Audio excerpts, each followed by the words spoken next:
All right. Hello, everybody. Welcome to an episode of Dear Dr. Fantasy. It's been a while since I've had an episode, and it's been an even longer while since I had the episode with you, my guest, Jimmy Nuts. Hello, Jimmy. How are you today?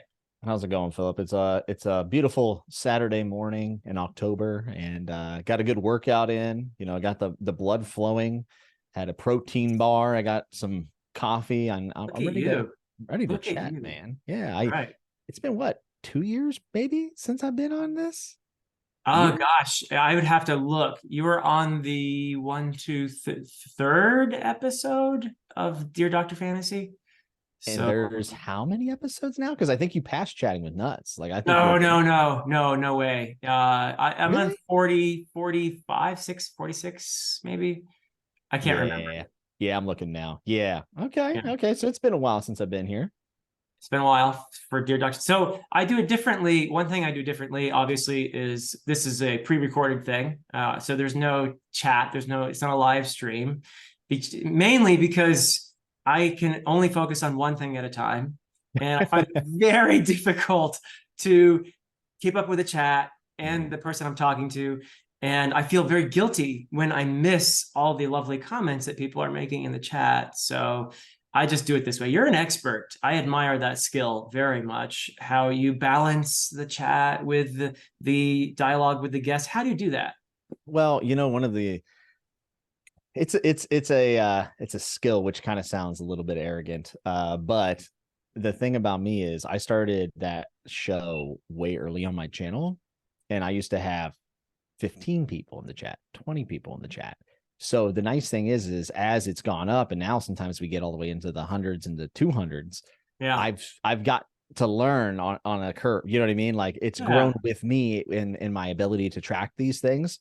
And every now and then we get this kind of jump on Chatting with Nuts, and all of a sudden I'm like, why is there 150 people in the chat? Last week was 80, and then that becomes a new norm. So there's always like this leap forward where it's really difficult for a little bit, but then I kind of get settled, and I have an eye for things that I think will work with the guest. I mean, that's probably the hardest thing, is knowing the guests that I have on, which chat messages will actually sprout the right conversation that I'd like to have. You can't highlight when you're talking about, a ton of people. It's hard. You can't highlight everything. It's unfortunate, but you have to be able to kind of in the moment analyze, and that's going to be a good comment to stop on and create more Yes. conversation. That's the goal, right? Yes, always. Okay. And maybe I have something in mind and I'm like, ooh, this is a great segue. Like a lot of my segues actually come from chat. There's always somebody in the chat with like the same wavelength. And I think I've just learned as I've went. And luckily it has scaled with me since I started it earlier. A lot of people will, kind of grow the channel, and then they get, well, now let's maybe do a long form thing. And then, they're jumping in with like 30. Yeah. If you went live, you might have 100 and 200 people. And then that is very, very hard to keep up with. So I've been very fortunate. You always have to watch out for trolls too. You can't put them on the screen.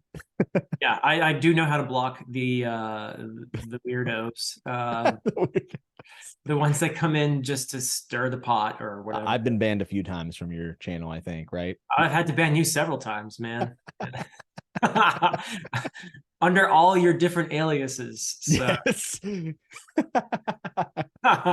They're all like obviously me, like Jimmy Nuts too. Yeah. Jimmy Nuts with a Z on the end. Yeah. Not Jimmy Nuts. Oh man. But I do want to congratulate you on this Chatting with Nuts thing, because I have compared it in the past to like our corner of BookTube's pub. It's like a pub where we all hang out, and it's a place where we all feel like we can just socialize and be with each other. It's a wonderful place. You've created a great sense of community there. That's why I refer to you also as one of our important community builders. So I do congratulate you on what you've achieved there with Chatting with Nuts. It is a really great phenomenon that you've got going there. A lot of just devotion and loyalty, because I think a lot of people feel invested in it. So really great job, Jimmy. Thank you. I mean, I try to do it every 2 weeks, and every now and then I got to skip a couple weeks because life gets away. I do a lot of things, but I think there's something about, and this includes me, there's something about that expectation that like every few weeks I'm going to have a place that I can go, hopefully leave behind a lot of the real world stuff, and then talk about something I'm really passionate about, and maybe argue too, which is also fun. I think that was the biggest worry for me, is like once you start bringing on people and they disagree, how does that go over, when it's not the echo chamber that you've been in. But I pride myself on the fact that the people who show up and who have supported have all been just so open-minded to the guests. Like I've had a lot of different people on, and they always seem interested. And yeah, I'm just very fortunate that people decide to check it out. Honestly, it always amazes me whenever I see that, sometimes thousands of people afterwards watch it, and it's just like, what is happening? I've had a couple episodes recently. So this is funny. So Bridger from Library Ladder blew up, 47,000 views, and I'm like, where did this come from? I was getting recommended on Mr. Beast videos, because you can see what's recommending your video. Oh wow. I was like, why am I being recommended on Mr. Beast videos? How strange. And then Alan came on and was furious. He's like, I used to be the number one, now I'm not. I know. Alan is at 46,000 now. It blew up. And now one of our old episodes from 3 years ago it went from 6,000 views to 24,000 views in 3 days. I have no idea what's happening right now. Which episode? Like episode 11 of Chatting with Nuts. Like, oh, that's wild. I don't know what's happening, but like other people are finding it now. And I'm getting people who don't even read books. I get comments all the time. I was watching Theo Vaughn's podcast and you came up and you're a great host. And I'm like, Theo Vaughn's a stand-up comedian. I have no idea why my stuff's being recommended. I think I'm getting thrown into this podcast pool now because I don't post as many normal videos as I used to. And I think that YouTube's trying to figure out where to put me, but I don't know, man. Chatting with Nuts, I never expected it to be like the staple of my channel, but I'm glad that it is, because it's my favorite thing I've done ever. So yeah, it's a wonderful thing. And it's interesting because I'm going to bring this to a video that AP made recently, AP Canavan from A Critical Dragon, where he was talking about world events. And we tend to shy away from talking about most of the time here on BookTube. I think a lot of people feel like this is a space where you come to get away from it all, to escape from the tragedies that are going on in the real world. And I thought that, I don't know if you watched AP's video or not, it's a recent one, where he talked about how reading was an escape for him.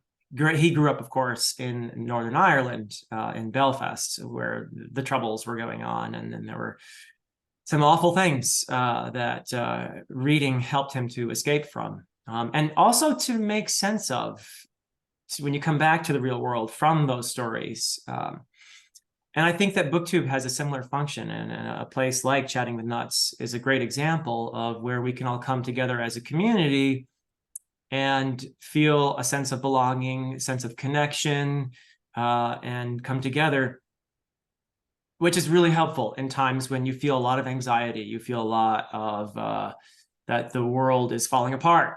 And to have a place, a community where people do feel affection for each other and have that familiarity. I think that's important in these times. I think some people might look at what we do and say, how could you possibly talk about books at a time like this? How could you possibly laugh and have a good time with each other while there's all this stuff going on in the world? But my response is, we need it. We need it. So I don't know. What do you think about all that? So, I mean, I've always been a person who does. There have been times in my life that were not very fun with most people, right? And reading has always been kind of that safe haven for me. It's not the only reason why I read, but I'd be a liar to say that I haven't escaped into Westeros a time or two in my life. When it comes to like world events, and I love the idea that someone can come and attend like a Chatting with Nuts, for example, or whatever, and be a part of the conversation, hopefully, and also be able to get their mind off stuff for just a little while, because, you know, it doesn't have to be a tragedy in the world. It can be a personal tragedy. It could be a bill that's due. I sympathize with that quite a bit. I feel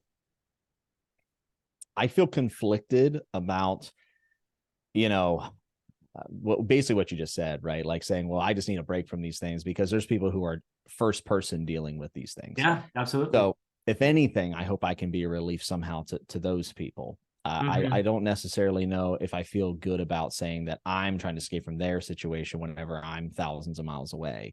Right. There's a sense of almost I don't know how to put it, but it just feels a little off to me, right? But I do enjoy bringing a place where people can come and get away from that stuff. So maybe not, I mean, definitely for myself on a personal level, one of the things whenever I was struggling really bad with like a depressive episode recently, and I kept telling my wife, I was like, I want to go live. Like, I just want to go live and talk to these people who care about me. Cause right now I'm not feeling anything. Like, I'm not feeling anything good. Yeah. But I didn't, because honestly, I was afraid of things. I would say I was afraid of being that vulnerable, in a live audience, because there are a few people who are not looking at everything in good faith, which is very minimal amount of people. But Right. so it has definitely been like a personal reprieve for me. And then whenever the world is in a horrifying state, I hope that the people who are going through that somehow, some way, maybe can reach out. But I don't know if I believe in myself that I provide that for that level of relief. But if I do, that's amazing. Okay. Well, you might hear some comments from people. Maybe. Yeah, I think so. I mean, just speaking personally, I always look forward to chatting with Nuts as a refuge, as my little pub, my BookTube pub. So I love that. That's good. yeah. Maybe I should change the set and be sitting at a bar when I do my thing. I'll tell you what, man. The more I watch a lot of YouTube that's not book related. Actually, 99% of the stuff is not book related. And some of the sets that these people have, I'm like, how cool. I watch CoffeeZilla. He busts scammers, and he has like this whole robot that talks to him and like interacts. It's crazy, dude. It's wild. Oh, but you've got Bobby B. You've got Bobby B. I got the budget version. I got the Great Value brand interaction back here. Sorry, buddy. But it's second nature now. I can talk to him. I think I'm losing my mind. But you said in your recent video that you're going to be having a permanent setup. What's this? What's the idea behind this? Because I have feelings about permanent setups and the reason why I did it. So I'd love to hear what your plans are. So I am gonna create a space I have the furniture. I have to, put things together and all that. So I have a space in my basement that I'm gonna dedicate to just my YouTube stuff. And I'm gonna have actual books behind me and fantasy books and stuff. So I've always kind of prided myself in being different from other booktubers in that I don't have books behind me, which is like 90 something percent of booktubers have books behind them because that's what we're here to talk about. But it wasn't really something I planned. I just didn't have the right space. I have bookshelves all over my house, but I don't have like a space where this is just like books, Yeah. So the bottom line is there are two major factors here. One, I'm tired of setting up every time I record a video. That's kind of a pain. Two, my wife is tired of me taking over the house, so she's relegated me to the basement. So that was a very important thing. It was like, all right, fine. You have your little man cave in the basement where you can talk about your books and stuff. And a man cave with no television. No, yeah, just books. Yeah, yeah. So that's why my goal, since I started this, but like we were moving constantly. Now, I bought a house.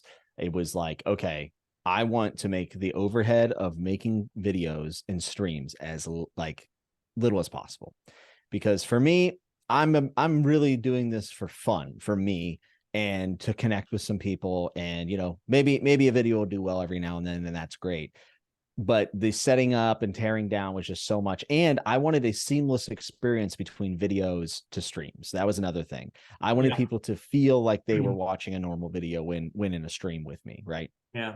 So for me, having this dedicated space has led to the longevity of this channel. If I still was setting up and tearing down all the time, I don't know if I'd still be doing YouTube, because it is tiresome, very, very tiresome, especially especially when things don't turn out the way you want them to, or like you forgot to turn the light a certain way. I'm very meticulous about these things. And, Yeah. I have lights here, and I have a backlight, and that one's not on, but they're there. They're plugged in. I come in, I flip things on, I turn things on, I turn on my monitor, I'm ready to go. And now I'm a little bored of it, though. I'm going to be honest. I'm a little bored. Well, you've been moving around in your videos too. You're up on your couch sometimes. I see you kind of gotta get motivated squirming around there like a kid trying to get, you're a little uncomfortable there, huh? Yeah, I would just want to different looks, right? Also, I think that there's something, and this is just me thinking too much into it.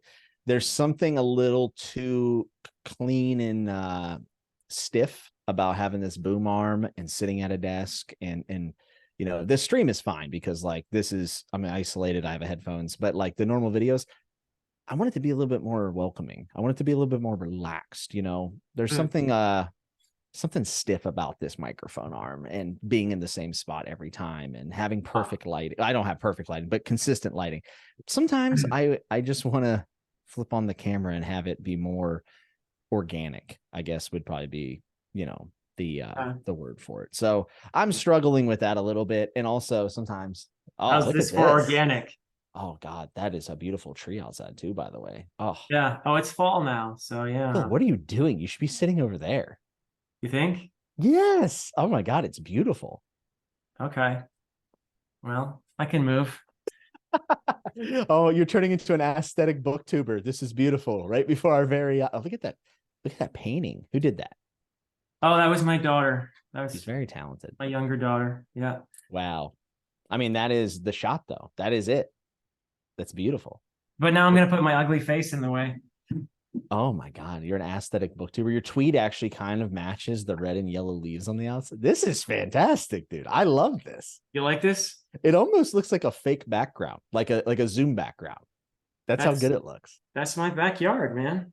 There's a 600-acre forest there. Do you own the 600 acres? That's so funny. Yes, on my community college professor salary, I own 600 acres in New Jersey. Well, I figured the trilogy's out now. I figured, Amazon sending those checks.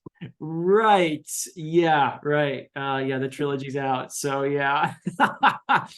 Well, I'm not going to be retiring anytime soon. Let's put it that way. But yeah, no, this is my favorite thing about this place. It's the forest back there, which I walk in. I used to, when we had our dog, she passed away last year, but I used to walk several times a day there, but try to get back there as much as I can. It's a nice thing. There are 18 miles of trails back there. Wow. See, where I live, we moved specifically to this area because we love it. And I can walk out my door, walk down the street, and there's trails, and I can walk all over the city. It's like a city with a lot of trees, I guess is how I would describe it. And it's meant to be walkable, but they're all throughout there. And that's another thing. I want to take my camera and go shoot on these trails. They're beautiful, gorgeous mountains, and just different looks and streams and stuff. And I don't know about you, but when I'm in nature, I always think about books. I know that sounds super strange. I get super inspired to write and to read when I'm out in nature for some reason. Jimmy, when I was a kid, I read Lord of the Rings, as you know. I've said this like 8 gazillion times around here. I was 12, 13 years old. Ever since reading Lord of the Rings, I used to walk in the woods. When I lived in Vermont, I lived in a log cabin. There was just woods behind us, just miles and miles. I could walk all day, never meet a soul. And I used to think about Lord of the Rings all the time while walking in the woods and hoping irrationally, but just kind of hoping that I'd meet an elf or something, Wow. Wow. I think that might explain some things I read in some of your books then.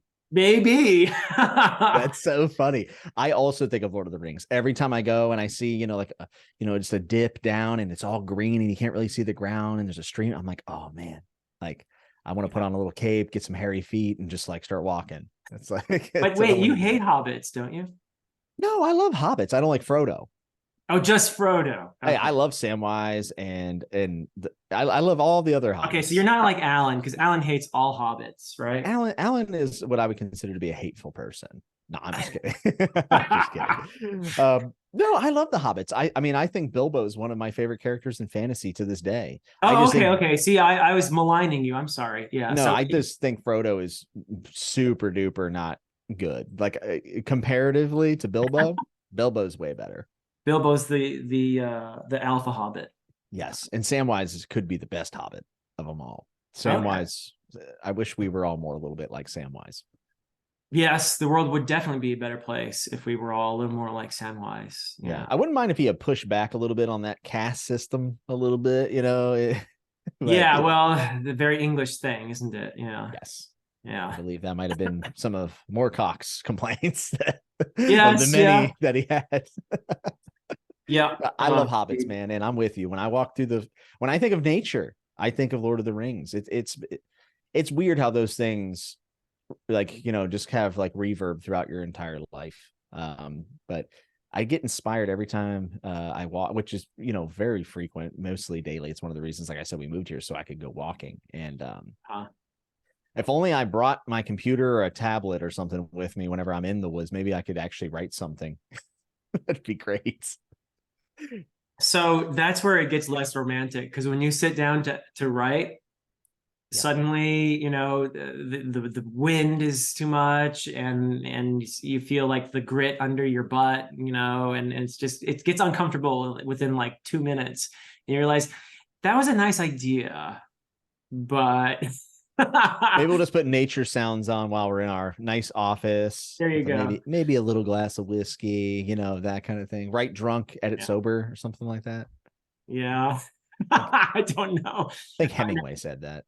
Did Hemingway? Well, I thought he was kind of just all the time. But, he didn't. So he never edited. He just was drunk writing. That's it.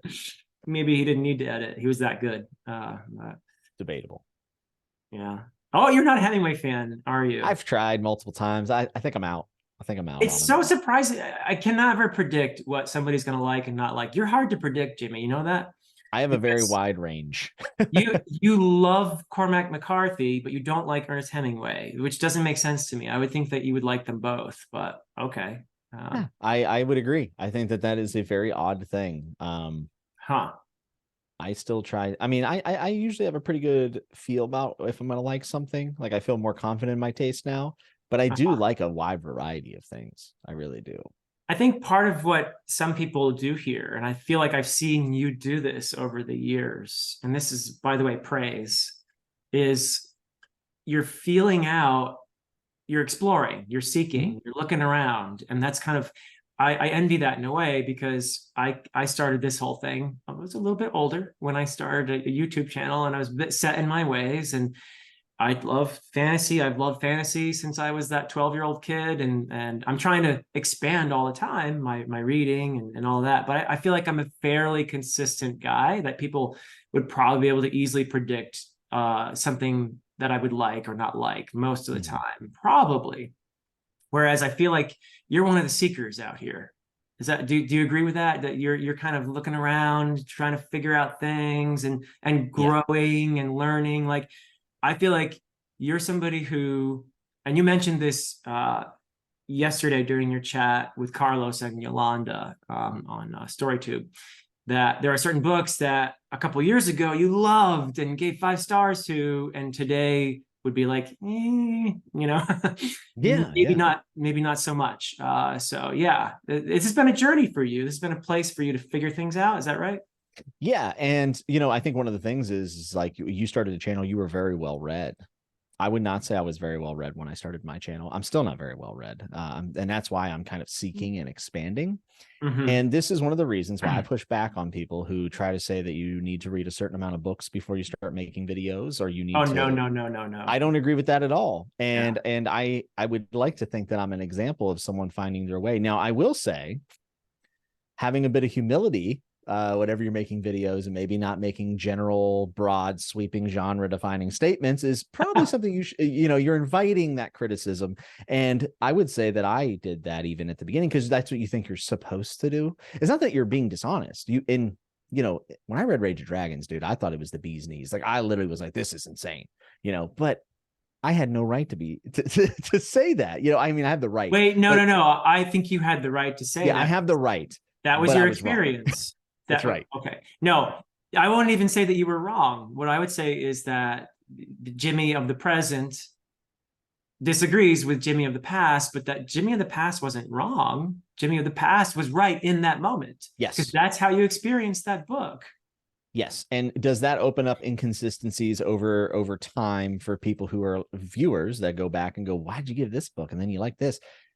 And I would say, yeah, you're right. That's kind of what this is. It's the journey. It's the expansion. And I hope that I can do, if there's anything maybe people could get out of my normal videos, is that I hope that they will expand their taste as well and read more and read broadly. And I'm not saying I'm those broadly read, by the way, at all.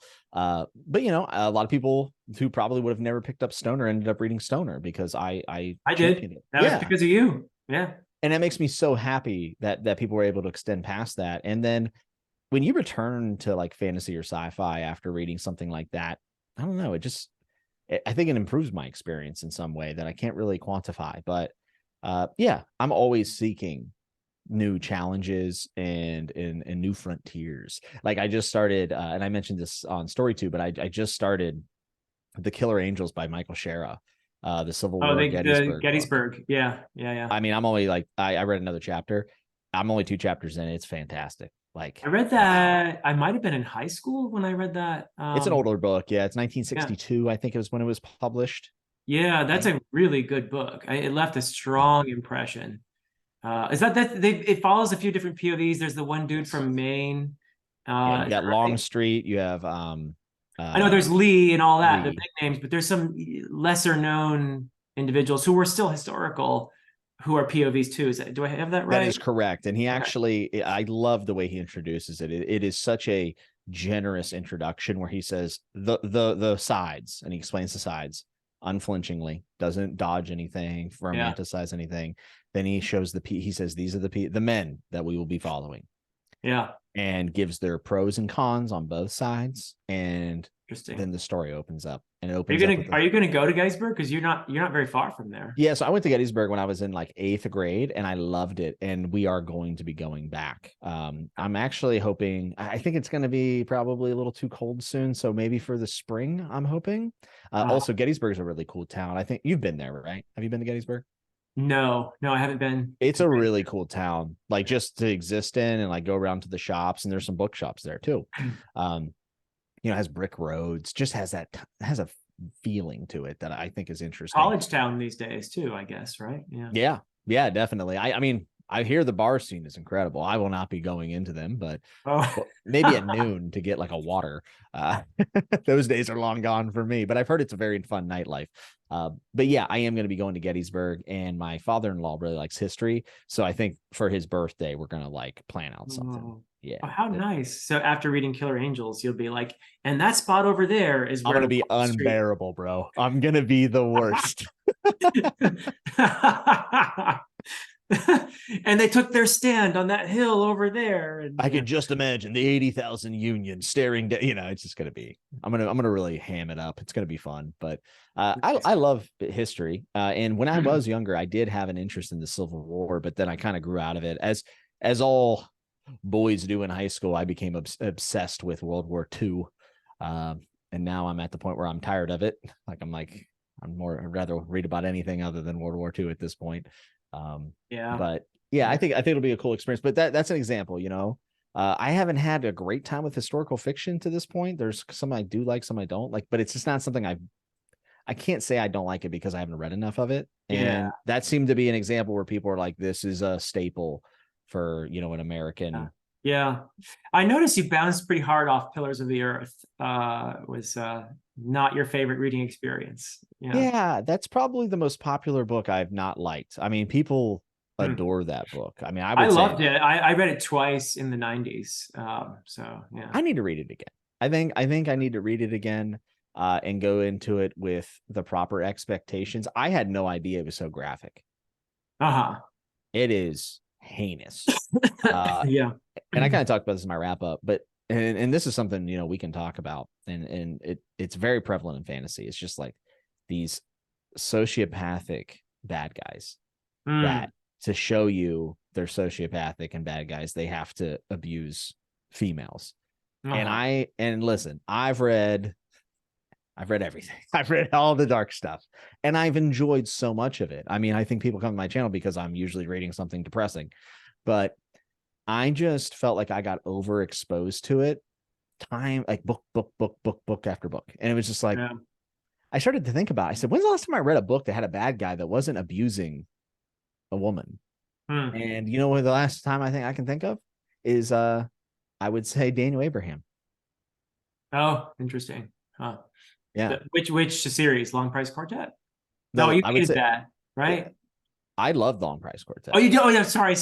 Yeah, Yeah, no. I love it. But I was thinking of Books of Babel you didn't like, right? Yeah. yes, that is Yeah. correct. And it was Which something else that Alan loves that you didn't like. Yeah. Yeah. me and Alan are such good friends for how our tastes differ, but our tastes do align when it comes to anime and manga, which is really interesting. I don't know Oh, why that is, but me and Alan have the same exact hot takes with like Attack on Titan, for instance. Like people love a certain thing about it, and me and Alan both were like, meh, wasn't impressed. huh. So weird. But yeah, one of the last times I can really remember is like Daniel Abraham, and Long Price Quartet Long Price kind of Quartet. plays with that a little bit. But Dagger and the Coin that I can recollect, Oh, Dagger and Coin. Okay. the Dagger and the Coin, I'm not saying that like, female characters or even children aren't in danger, Hmm. but it's not the central driving point of any of the scenes, which I appreciate. But I don't know. I just Pillars of the Earth rubbed me the wrong way, and I will probably read it again, and I'll probably enjoy it.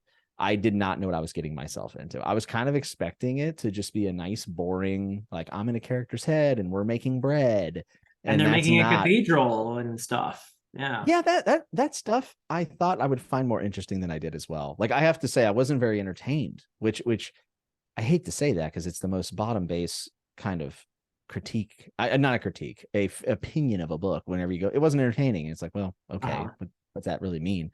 I think I read it the wrong time. I That don't think is it a was. thing. Sometimes, it's the wrong time of your life in terms of just the grand scheme. Like there are certain books that you bounce off of when you're younger because you're not ready. Oh, But then definitely. but then there are also or are times in your life, just many times when, just whatever's happening in your life, or you happen to have read three books that are like the one you're reading right now just before or whatever. And so timing can be important, I guess. And Oh, that's certainly. well, And I'm not saying that those things shouldn't be in books and that we need to stop the presses. I'm not saying that at all. But you yeah. can, if you read the Chosen One trope 17 times in a row, you might start getting a little bit fatigued by it. Yeah, which is why Just I've never actually. So I think I'm solidly in the minority. I'm in a tiny, tiny minority here, um, especially on this platform. It never occurred to me before to review a book according to how much I enjoyed it.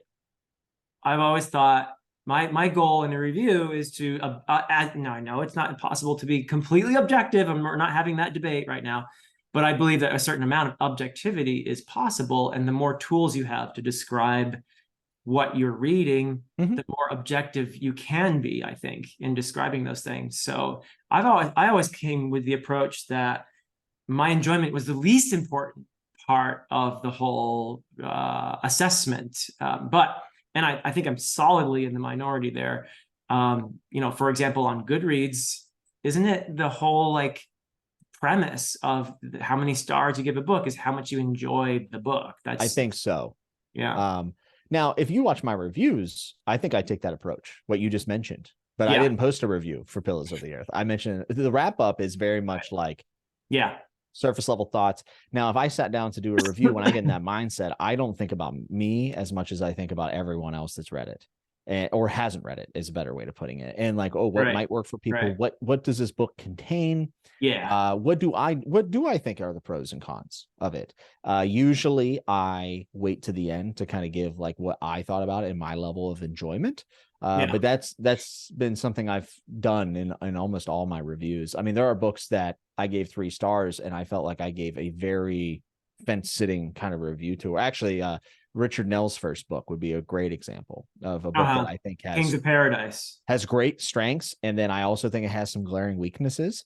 But I Uh, try to present it in a manner of rather this is what this is, and this is what it has, and this is where it goes, and try Right. to, uh, I do put some subjective stuff in there, of course, Yeah, which I I think love that book, by the way. I think I know you do. Yeah, I think he's there's got parts of one it of the that most iconic characters, most memorable characters I've ever read in that book. I just wish that was the only character in the book. I know, I know. That's like my thing. But I come to those. I actually always think that 3-star books are the most interesting to talk about, anyways. But Hmm. when I do a review, I always think about the people who are watching and that I'm curating stuff for. Yeah. But with a wrap up, for instance, and I don't actually care all that much about my star ratings. Like I give them on Goodreads, but like I tell people all the time, like you just don't pay attention to anything I do on there. Like Uh-huh. I do not mull over it. I just, it's all vibes. Like I just hit it, move on, whatever. Like, Right, you know right. what I mean? Well, you mentioned Alan and manga a little while ago. Did he happen to feel the same way you did about Monster, which is Yes. he loved, I believe you referred to Monster as the greatest work of literature ever written. Is that what you said? Is that I a did not, but it is my favorite manga. It's my favorite manga. There's other mangas that do things better than Monster, but just like my experience with it, I really, really enjoyed it. And Alan also really, really enjoyed it. And then you and Murphy thought it was just okay. Well, yeah. So I'm not a very experienced manga reader. Let's get that out there. Neither am Monster, I. Monster is the third one that I've read, and Murphy is really the one who's been sort of guiding me on this manga journey in many ways. But we started with Vinland Saga and then Vagabond, and then we tried Monster, and I loved Vinland Saga. Obviously, it's got the Viking stuff going on, so that was an appeal. I could nerd out, decipher the runes and stuff, and that was part of it. But I also think there's some great storytelling in there. And then I actually loved Vagabond even more. I thought that was brilliant, and it's one of these flawed masterpieces, because I don't think it's ever going to be finished. But it's just so much beautiful stuff in there, and I love the ending. The So art is incredible as well. so I came off these two. What's that? The art in Oh, Vagabond the art is is, yeah, it's mind blowing. tremendous. Yeah, the art is tremendous. So, and then we came off of those two real big highs, and I read Monster, which was, yeah, it was good. And I think I was actually more positive on it than Murphy probably overall. Yeah. But the thing about it is, without spoiling anything, there are, okay, so let's talk about flaws, I guess. For me, there were a lot of big plot conveniences in that series, that too many to overlook. It was like, oh, okay, this coincidence is happening, and that just feels a little too convenient there. That happened again and again and again and again. So that definitely actually shoved me out of the story, momentarily. And that's something you never want to happen to your reader, right? You don't want to push them out of the fictive dream, Philip. That's right. Don't pluck them away from their immersion. Yes. So that happened, and that was my issue, and I think Murphy was even more bothered by that than I was. But the strengths of the series are there. The character work is wonderful, I think. Particularly his, I can't remember the mangaka's name, but his ability to throw a character out there just out of nowhere, and suddenly you have this vivid character on the page. Very, very flat in many cases, but vivid and interesting characters that serve a particular narrative function and do it well. So yeah, I think with manga in general, I'm far less critical. I'm not dissecting it like you guys are volume by volume, which definitely changes the experience, I think. Not saying you all are wrong. I mean, it's totally valid. There's a ton of plot conveniences, but I go there and I just try to have some fun, and I did Berserk like volume by volume with my friend Andrew. And that was a much different experience than, for instance, binging Attack on Titan, or what I'm doing with One Piece, where I'm just binging arcs at a time. And Monster, I just crushed. Like, I just absolutely crushed it. I like the Stephen King vibes quite a bit from Monster, and Urasawa in general. That's one of his biggest Urasawa, inspirations. that's right. Yeah. Urasawa, such a cool name. So I just liked all of that. I'm not going to sit here and be like, I'm a character reader. I'm not going to say that, because I I could point to stories that don't have great characters that I've also enjoyed because that's great plot, right? So it's just one of those Like things. Book of the New Sun. That is a fantastic way of putting that. I Yeah. man, I just finished book 2 and I have no idea what happened. I'm so confused. The play happened and everything went out the window. I was like, what? What did you I had a just lot of what moments while reading that series. Yeah. Yeah. But you know, that's an example, right? Where there's a lot of the characters, I wouldn't say are Flat. phenomenal. Yeah. But I enjoy the characters for what they are, and I love the Yeah. story of it. And I love Gene Wolfe's writing as well. So, you know, I kind of shy away from saying, you know, given the scapegoat, well, I'm a character reader, so Monster works for me. It's just like the character work was so good that I didn't mind the other stuff as much. It wasn't like I went into it thinking like I'm going for characters here. I enjoyed it. I enjoyed it quite a bit. I liked a lot of the human aspects of it for sure. Yeah, that's a good thing, I think, to highlight about Monster. The exploration of human potential for both, how do I put that? I mean, evil is too simple a word, for like narcissism and sociopathic tendencies and all that sort of thing.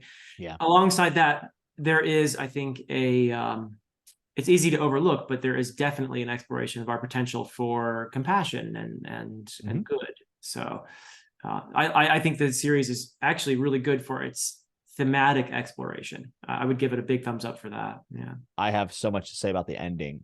One of the ending scenes that I just thought was just, thematically, I thought it was beautiful. And that's what put it over the edge for me. But I won't spoil it for the audience. Yeah, I will have to talk off camera about it because I think I know which scene you mean, but there are a couple candidates in my head. So yes.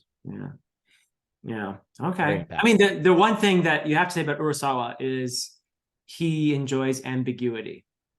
Yes, which I like. I like ambiguous stories. So yeah. It makes sense that I would enjoy it. And that I think bothered Murphy also was one of the things, like the just sort of like, wait, what is this? Wait, which is it? You know, and that I totally understand that. I have to consciously push my brain into the I can roll with ambiguity mode, you know, to appreciate that at times. But yeah, so yeah, there were certain things you will not know the answer at the end of this series, and you have to be okay with that, you know. I think reading Malazan, we're probably trained for that. That probably helped me a lot, actually. Malazan reading more than any other series I've read on BookTube has changed me as a reader. I would agree with that. Yeah. Yeah, I would 100% agree with that. It actually enabled me to enjoy some of my other favorites even more, which I know a lot of people go the other way and are like, it ruined fantasy for me. And I'm like, nope, made fantasy better for me in a lot of ways. It made me a better reader. So, you know, going back and then reading A Song of Ice and Fire with a new set of tools, I guess, actually really helped me out. And I think we're also fortunate that we got to chat with Steven Erikson a lot and talking about the craft of writing and the approach to the narrative that he did that is so jarring for some and embracing to others. I think that taking a lot of that knowledge too from the person who actually, wrote the story and then going back and trying to dissect maybe something else that we've read, by another author. And it was very helpful for me. Yeah. Awesome. And you mentioned, I think, when on StoryTube, that how a lot of people seem to bring up Malazan and Book of the New Sun in the same conversation. I think they're very different experiences, though. I've found them to be incredibly different. So one point they do have in common is what we were just talking about, the embracing at times of ambiguity. I think that's fair to say. But I found Malazan to be such an emotionally rich experience. Whereas Book of the New Sun is much more of an purely intellectual experience, at least for me. I know some people will say, wow, I just love Severian or whatever. Well, I have had some emotional responses to that piece of trash Severian. Let me tell you what. Oh my goodness. Well, see, that's the thing. So I find it difficult personally for most of the Book of the New Sun to really engage emotionally with Severian because I think he's an idiot, and some of the stuff he does is horrible. And then all the other characters, because he's the narrating from a very dispassionate place, you could say, they all feel very, and I'm not saying this negatively necessarily, but they feel very flat to me. They're almost symbolic. Some of them are symbols, more or less, I'd agree with which that. they serve that purpose beautifully. But I don't feel a tremendous emotional connection to them. That changed a little bit at the end, I will say, with certain characters. But for the most part, Book of the New Sun was a wonderful intellectual experience. If you love figuring out, you know, what all these connections are and what these illusions are, and finding and doing your homework and all that, then you're gonna love it.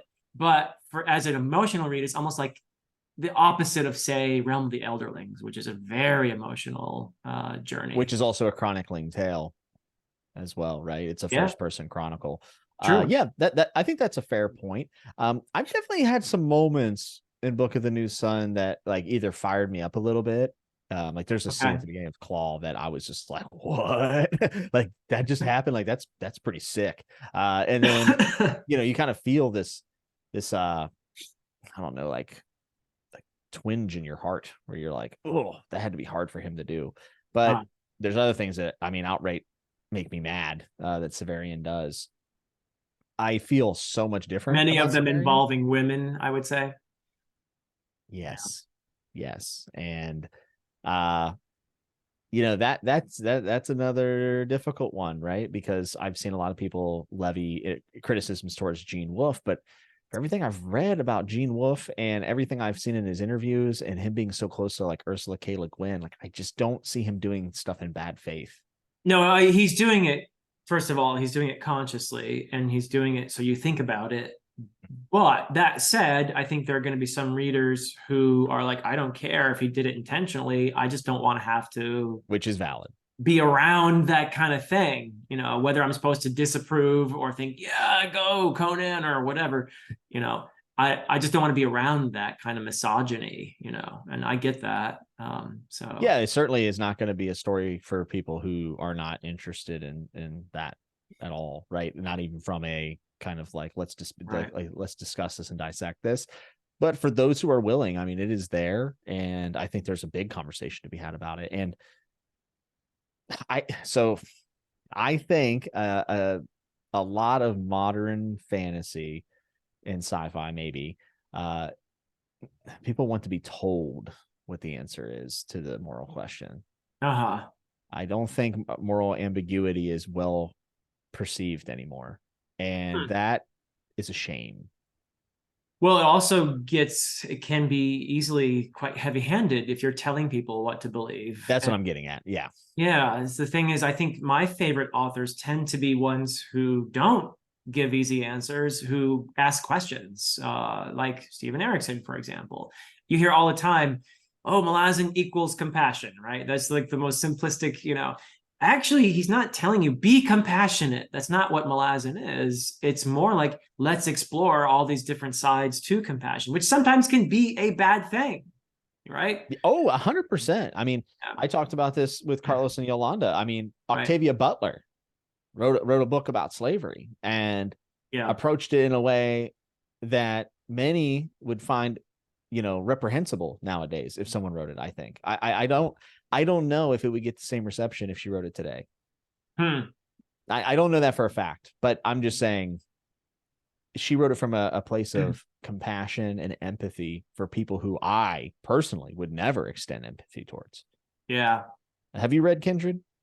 No, I have it though, and I'm going to read it. Yeah. Philip, you have to read Kindred. Yeah. It is infuriating. Like most meta books ever made me. Really? Like not even close. I almost quit the book. Not because it was bad, not because I thought she was being ridiculous. It made me furious. And because it was asking the reader to offer compassion toward characters who are morally reprehensible. Yes.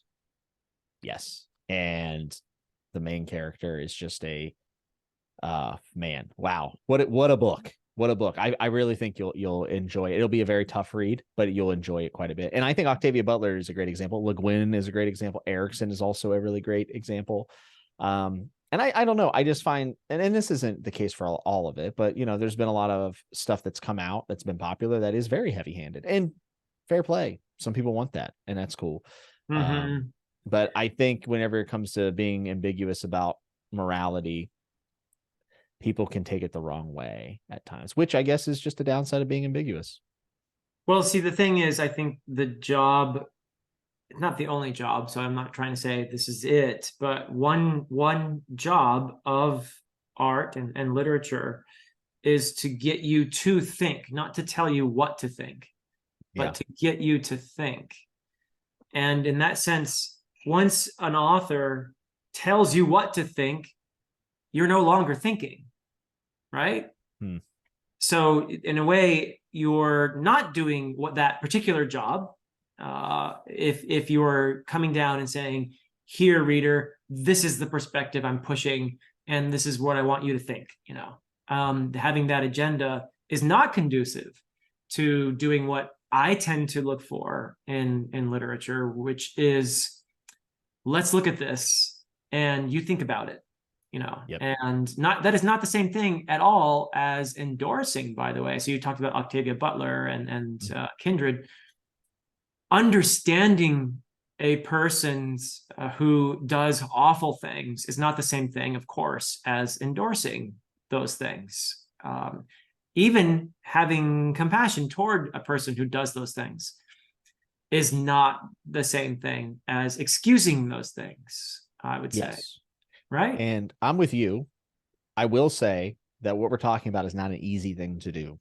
Right. It takes a lot of skill to write it. And there's varying levels of success when authors go for it. So, right.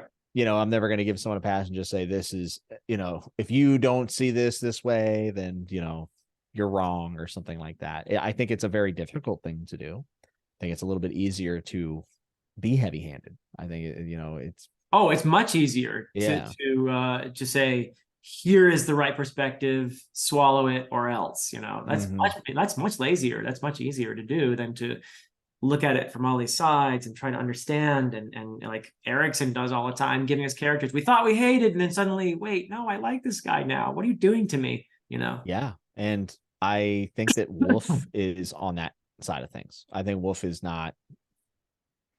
think Wolf is a misogynist personally. I think that I don't think so. Personally, he was a misogynist at all. No. Ursula K. Le Guin would have endorsed him and befriended him. Right. She would not have been the one to be endorsing someone that she would consider in bad faith with these topics.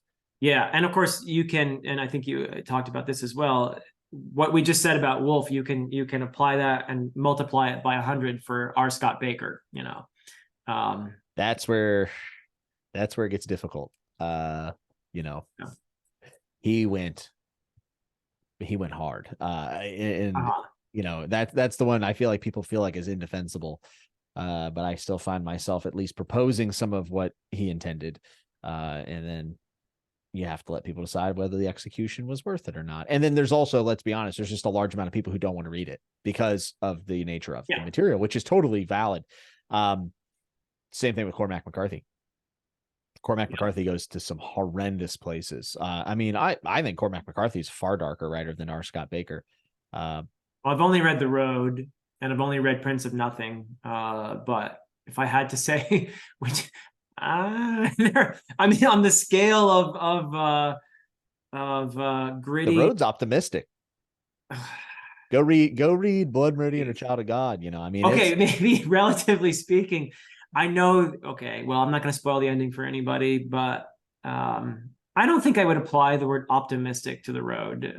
In general, you got to carry it on. You got to maybe survive. Relative to some of his other work, which I haven't read, so I don't know. But yeah, I don't know. I mean, that's a scale that I can't really gauge effectively. But they're definitely both exploring the extreme depths of humanity, I think, in their writing, aren't they? Yeah. And they're both all really talented writers. In fact, I kind of think R. Scott Baker is even more talented. I'm not as much of a fan of McCarthy's lack of punctuation as some people. It's certainly a decision.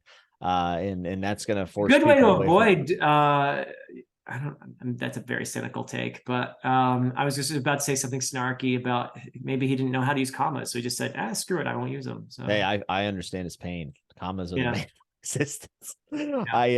yeah. I would agree. I think R. Scott Baker is one of the, like, as far as his writing style, one of the best. He's immensely talented as a writer. Yeah. I mean, and I will have to say this. I think the sequels are far darker than Prince of Nothing. Oh, great.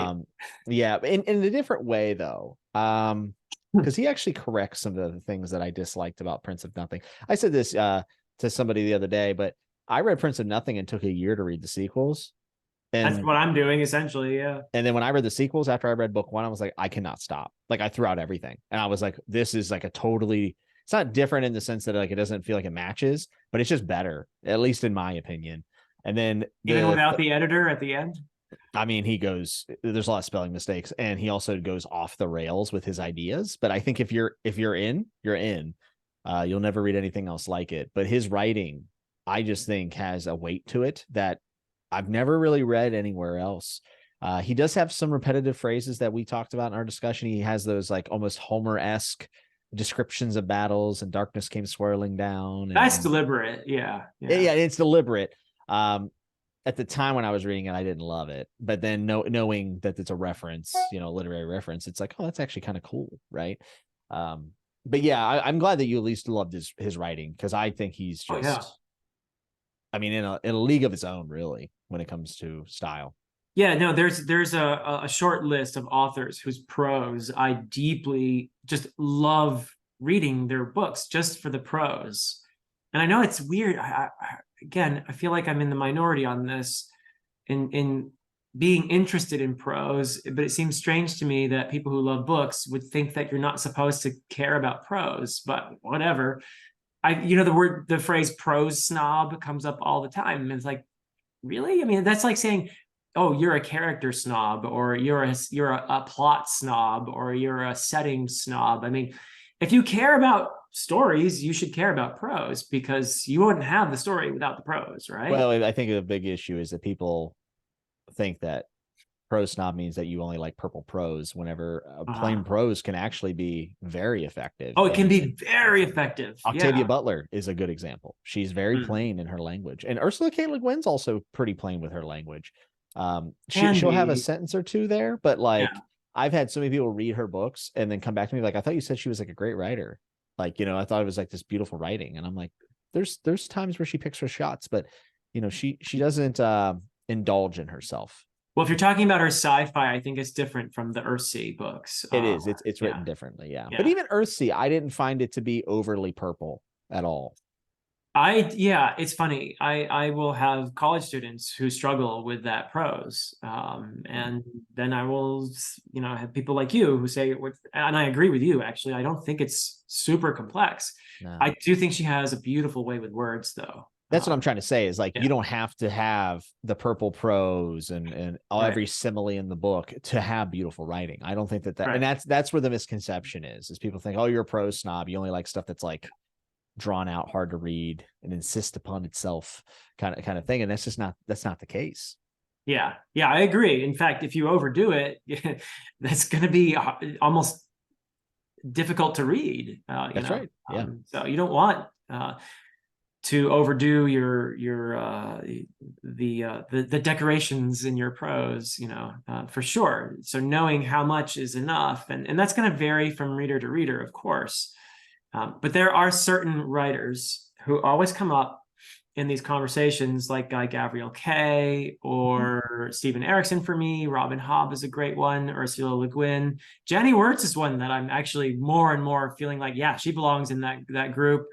It's a fairly small group, but they're writers who I can just read and feel like I'm taking a warm bath just by reading their prose. It's just fantastic. But yeah. And that might differ from person to person, because we all have our quirks. We all have our, we respond differently to certain writers. Do you have certain writers that you just feel like, oh, I love this, Oh, definitely. R. Just the Scott Baker. writing. You're not even paying attention to what the plot is. You're just reading to just enjoy the words. You know what I mean? Oh yeah, I mean Cormac McCarthy's on there without a doubt. I would say R. Scott Baker, Erickson. Uh, in later books, George R. Martin's descriptions of things, Yeah. including his food, and every one of you that's complained about the food, get over it. It's I actually awesome. agree with you about George R. R. Martin. I love his prose. His Yeah. atmosphere, where like he sets a stage and an atmosphere and a scene like nobody else. Like I actually think that at times he's a little underrated for how talented of a writer he is. He's up there for sure. I'm trying to think of some other examples that aren't just like the obvious ones. I mean, Guy Gardner has beautiful writing, but I am not like over the moon about like I think he's fantastic, but it doesn't always, like for instance, Tagana was beautifully written, but like didn't do it all for me. Like it just it wasn't enough to carry it. Whereas like with Cormac McCarthy, there's been sections of his books that are not very entertaining, that I'm just eating up like the language that he's using and the way that he's describing these things that are happening. Those are probably the ones that come to mind. And also, obviously, I'm a huge fan of Robin Hobb, who is another person, by the way. I'll have people read it and be like, what's the big deal about her writing? Like it's not, it's not overly flowery. And I'm like, no, that's the point. She picks her shots, which I think is a lot more impressive than someone who just sprints from the beginning to the finish with everything they got. Knowing you got to know when to put some sauce on it. You know what I mean? Absolutely. Yeah. She liked a couple of my tweets the other day. I was quite happy. Yeah. She when she retweeted mine and responded to me like a couple years back, I don't get starstruck ever, really. I was very excited when she acknowledged me. I was like, that's cool. Yeah. Because she's such a private person as well. She doesn't. Yeah. I don't think she's a big internet person. She lives on like a chicken farm out on the West Coast and just kind of does her thing. Washington like I remember State. Yeah. she did this interview with George R. R. Martin and they were talking about the show. And she was like, oh, I watched the first episode, but the satellite down out at my farm is just so hard to get that I haven't got to finish it. And I just thought it was that's hilarious. So funny. Yeah. Wow. Yeah. She I think she's fantastic. And her dialogue is also excellent, top tier. Which dialogue is a huge deal for me. Huge deal. Oh, you know who else I would add? Susanna Clark. I think. Okay. Yeah, I would add Susanna Clark. Who's interesting though, how the two books of hers that I've read, Jonathan Strange and Mr. Norrell, and then Peter Nazy, they're very different. It's like a different author could have written them, but they're both brilliant in their own way. And to me, they show a real attention to craft. Yeah, I liked Piranesi. I haven't read her other novel. But I did enjoy the book a lot. I feel like I don't remember necessarily her writing that stood out to me as much as like the atmosphere of it. You know who's on that list? And I always forget to mention China Miéville. Oh my God. All the talent in the world and all the imagination.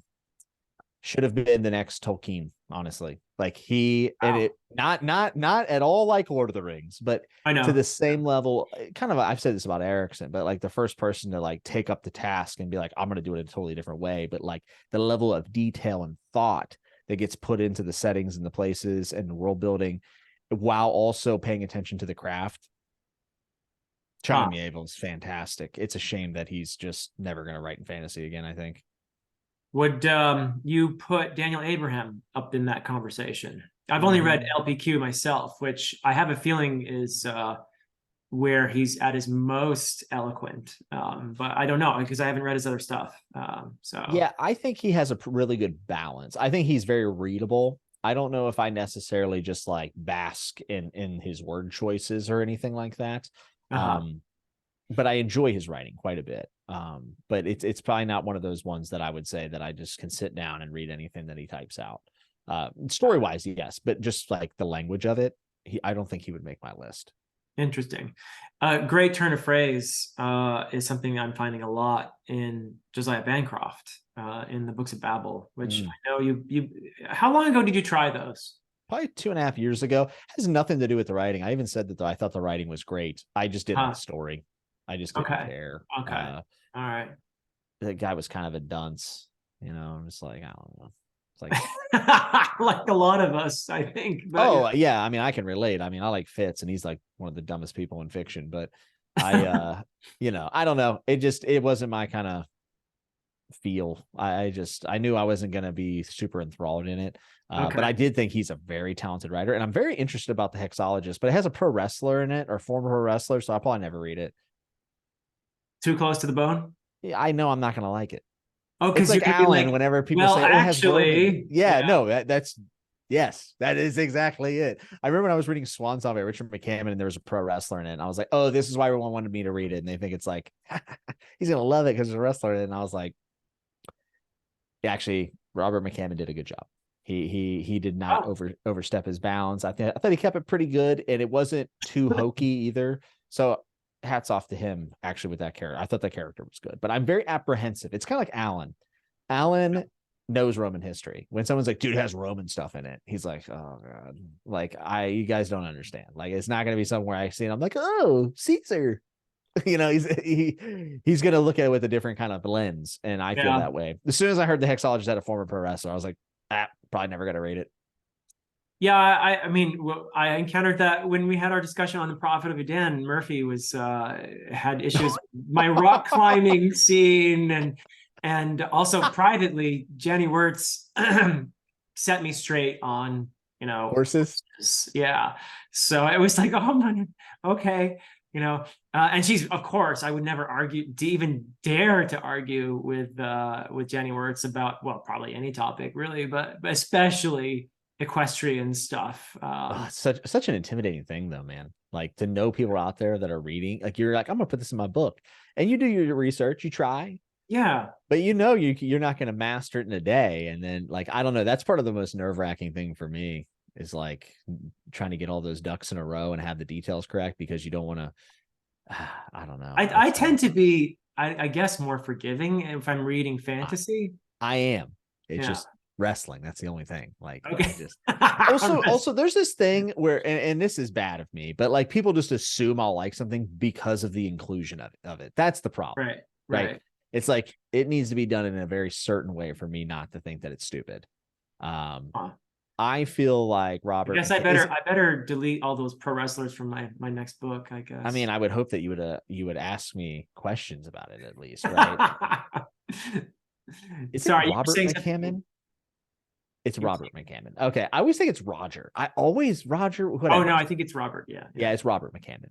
I think he actually knew somebody that was a wrestler though, because the way he did it, I actually thought it was fine. Oh, so he did his homework, in other words. Yes, and I don't mind if people get things wrong. I think it's just the assumption that I'll like something because it has wrestling in it, that I'm just like, because I don't even like wrestling anymore. Like, I don't watch it. I don't have any interest in it. Really, I don't get any enjoyment out of it.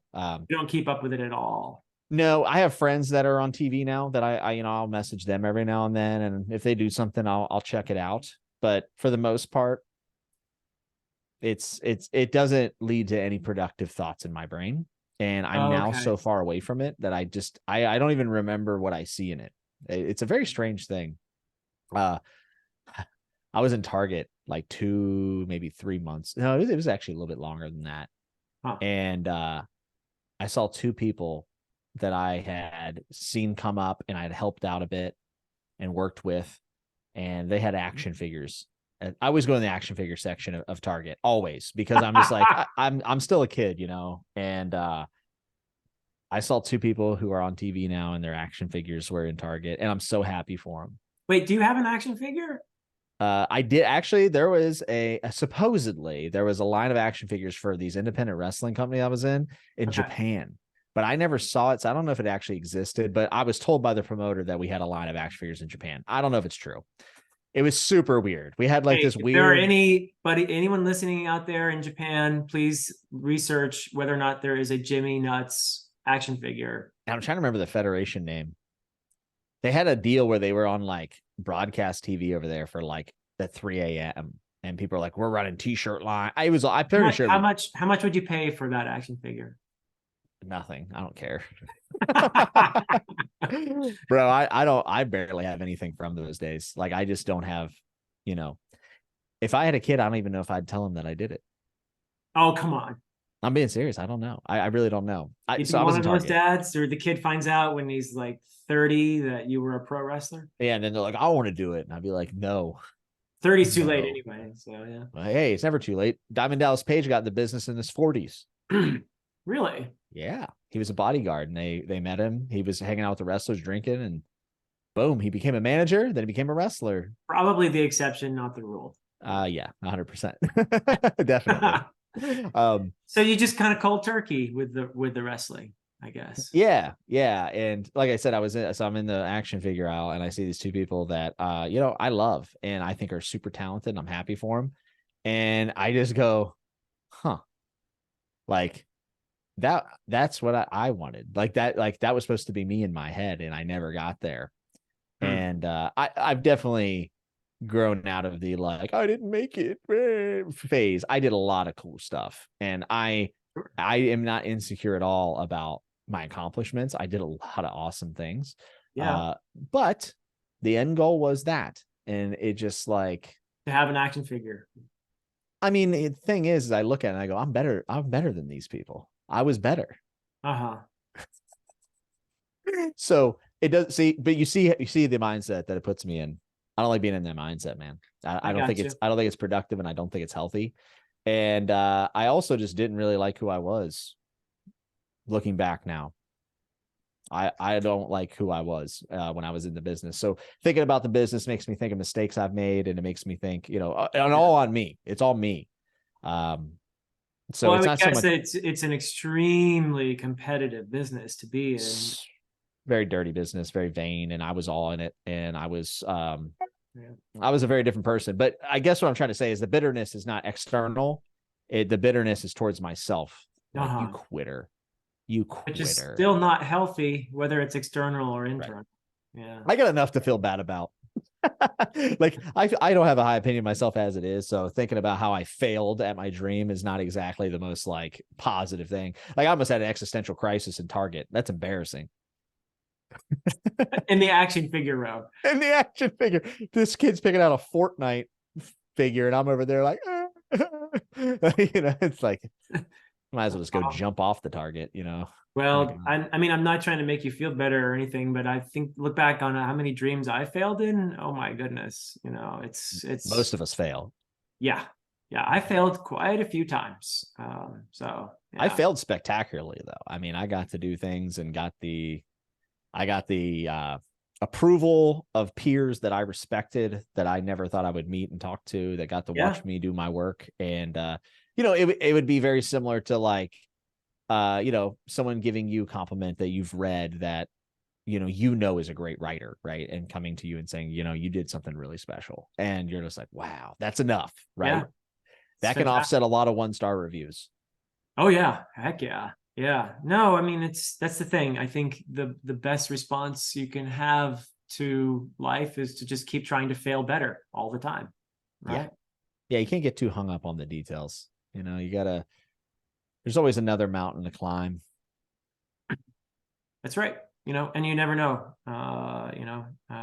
what you're going to achieve in the process of trying, that's all. I wish my talent hadn't been fake fighting. That would have been dope. Because that's the problem. I've never been as good at anything as I was at wrestling. And so I'm not I know talent is a thing, but I'm not the biggest believer in just talent.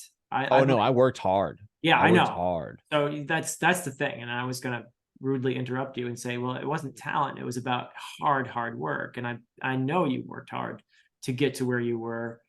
And it just seems like once you work that hard, there are just a few tiny little factors that could determine who gets put into the limelight, and who doesn't, and that's same thing with authors and selling. I mean, right place, right time. It's everything. Timing is everything. It really is. Yeah. Now you have to be ready for that time. That's what I tell people is like, you can sit around and mope about it, but like, hey, you might get that call, you might not, but you have to work and be ready at any moment. That's part of being undeniable, is that at any moment that moment happens, you're ready. And that's tough. That's tough to keep on the path of that whenever you get rejected multiple times. I also though do think that success is overrated. That elaborate. I will elaborate. So Where the real satisfaction is in the hard work. I loved writing my books. That Yeah. was a source of daily fulfillment for me. Hmm. And the idea that if I might somehow my books became international bestsellers and blah blah blah, that that would make me happy. I promise you that would go away very quickly. That has Without a doubt. It cannot hold a candle to the amount of fulfillment that I experienced as I was writing. It's the journey, not the destination thing, you know. You have to fall in love with the work. Yeah. And in a way, I'm not going to say, well, it doesn't matter at all what happens now because I got all this, you know, I did all this work and I got so much fulfillment out of it. No, I do care. I want people to like my writing. That's for sure. But I also feel very strongly that even if I did get, you know, my dreams come true and I become, you know, a famous writer and blah, blah, blah, that's not going to make me happy. It's really much more about the fulfillment over the little daily stuff and also the people. You know, the one thing you never want to do is to allow your dream to become an obsession to the point where you neglect the people, right? That's what I did. I neglected, and I think I treated people very poorly, and I had no idea the impact that could have on people in the long term. And I'll tell you what, it's not for free, because if you are lucky enough to become enlightened to what it was for other people, and you take that time to reflect, it's very hard on you later. You know, nothing's for free. And you're right. There is a level of selfishness when it comes to pursuing things, though. Erickson kind of talked about that as well, as like, you know, he was obsessive, and at times he had to be selfish. And I think that that's something you got to balance, but you can definitely go over. Like, I think I went well overboard and closed a lot of doors on a lot of people that I shouldn't have. And that's just something now I have to live with, which is difficult. I mean, I deserve it, but it's difficult. Well, you can respond to that one of two ways. You can learn from it, which it sounds like you're doing, or you can get like self-pitying, or worse yet, bitter, and say, yeah, they were a bunch of jerks anyway, or whatever, you know. That's a lot easier. That's easier. It's a lot easier, but in the end, I think you're doing it right. So, you know, and that's the way to, you know, all you can do is fail better now, you know. Yeah, you got to reconcile some of these things. And I think you do have to fall in love with the work of it. I heard a great quote from Kobe Bryant whenever he was talking about wins and losses, and like doubt. Like, doubt is such a weird thing, because whether you win by 20 points or you lose by 20 points, like, you know, be in the moment, be pissed off, be excited, but you still have to wake up the next morning at 6 a.m. and work on your jump shot. Like, you still have to go to the gym and train. Like, you don't get times off. And I think that is something I also came to the conclusion of. I'd have a big thing. Like, I'd have a WWE tryout and I'd get good feedback, and like they would be in contact with me about stuff or whatever it might be. But I still had to wake up and work out. I still had to, you know, go to the small show for 15 people on a Sunday afternoon to get some reps. You know what I mean? Like, the grind. I hate the word the grind. It's so people use it in such a gross way, but for lack of a better term, the grind of it, you have to fall in love with the process. And I think that a lot of people have an idea that they will love this thing, but they're thinking about that end result and that success. And then when it comes to the reality of getting to there, like it isn't what you expect it to be. Right. I think that YouTube is like that. I think that writing is like that. Like, the idea of being a writer is really enticing. What's not enticing is staring at a blank document that you have no confidence in what you're doing. And you realize, you know, it's kind of like when you're in Vegas on the strip and you see one of the resort hotels and you're like, oh, that's so close. And then you start walking and it's been 2 hours and you're still not to the Polo Towers. And you're like, what, how far is this? You know, and then you get there and you're like, this isn't even that great. You know, wow, this is terrible. But if you enjoy the trip there, when you acknowledge that there's going to be a trip, you might be able to enjoy it and live in the moment. So I think you do have to fall in love with pieces of the process, but there's still things about YouTube I hate, man. I hate editing. Like, I don't like it. I really hate it a lot. I have even considered hiring an editor at this point. because Wow. it holds me back. I have ideas How for much editing videos. do you have to do? Not much, but I don't like it. I just Oh, don't, okay. but I get enough fulfillment out of posting stuff and then interacting. And then I like shooting the videos actually. Okay. Okay. Um, I mean, for or me, typically editing means because I film on this, right? yeah. And then I get to the end of it. I put it in iMovie and I clip off the end and I clip off the beginning and I post it, and Well, that, you're amazing. I'm not that amazing. And for or me, if I I'm also coughing in the middle of it, I have to, there's a jump edit there or whatever, so. I love that about you. I love that about Brian Lee Dirt. Anybody who just turns on the camera and goes is awesome to me. But for me, I think about the video. I try to think about the video as a narrative. And I try to think of like Okay. high points. And it's not because I'm trying to like maximize engagement. It's because I think that that's entertaining and we're in a visual medium. So why not try to, I don't want to even use the word manipulate the video, but like, why not structure the video in a way that can be visually appeasing at the same time of being like informative, You're right? very thoughtful about all this, aren't you? Yeah. Comes from wrestling. Yeah. The structure of things and all that. But I have even more ideas, and I actually have a better grasp on this than it would appear from my videos that are, not heavily edited. A lot of just cuts, but I just don't have the time and the patience to get better at editing because it's a huge skill, which is awesome. But that would mean doing less reading and I'm not willing to do that anymore. My time is very precious. So I'm literally at a point with some videos that I have ideas for that I'm like, maybe I'll just hire somebody to edit this thing, but I don't want to lose any more of my wife. Kelsey is not going to be okay with me paying someone to edit videos. So Yeah. for now, I could never get away with that one. No, it ain't happening. Let's continue with the sports analogy because I think it's really fruitful. Mm-hmm. And I wonder, first of all, tell me if you agree with this characterization when it comes to an athlete and the athlete's relationship with their fans, with the audience. And then I want you to tell me if you think it's analogous to what we do here on BookTube. Okay. So beginning with the athlete and their relationship with their fans. I have heard sometimes athletes talk about how, the goal is to get all the adulation, the cheers, the applause, that it feels like that's the dream. But when you get to the point when you've worked so hard and you have to work so hard to get there because you're the 1% of 1% of 1% of 1%, who gets there. You've had to sacrifice so much, probably your relationships, you've had to give so much physically, you've had so many, obstacles, et cetera, that there's almost a weird kind of, when you get there and the people are cheering, there's a piece of you at least that's like, you people have no idea what I've given to get here. Oh, bro. Yeah. I can relate to that. Yeah. Okay. So that is a valid observation. 100%. You can talk about that, I guess, honestly now, because you're retired, but were there moments as a pro wrestler when you even felt, yes, I'm sure you appreciated your fans and you went out of your way to please them, but there had to have been moments when you almost felt a kind of, is resentment the wrong word, or is it? I think, you tell me about it.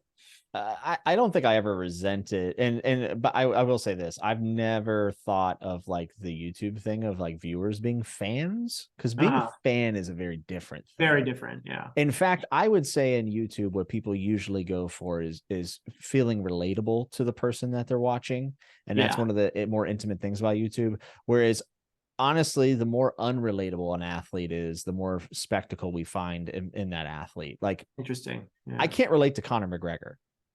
And that's why he's fascinating. He's literally living a totally he's different the UFC guy, right? The Irish guy who's just a psycho. Or Floyd Mayweather, Michael Jordan. I can't relate to those guys. They are on another plane of existence and dedication. And I think them being so unrelatable makes them fascinating. They face a whole different level of problems that I do on a daily basis.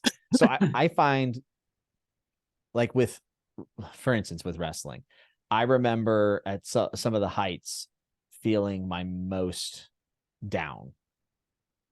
I would Weirdly. Come through this. Yeah. I would come through this thing and I would just feel like Maybe because, do you think it's because you at one point thought this was going to make you happy, but when it didn't?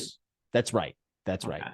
And at some point, I just, like I said, I kind of fell in love with the process. And I almost, it was almost a badge of honor to not overdwell in those moments. But I do remember the last big moment I had. It was after a really brutal match I had, and I was banged up. Like I was really banged up, and I remember being in a lot of pain.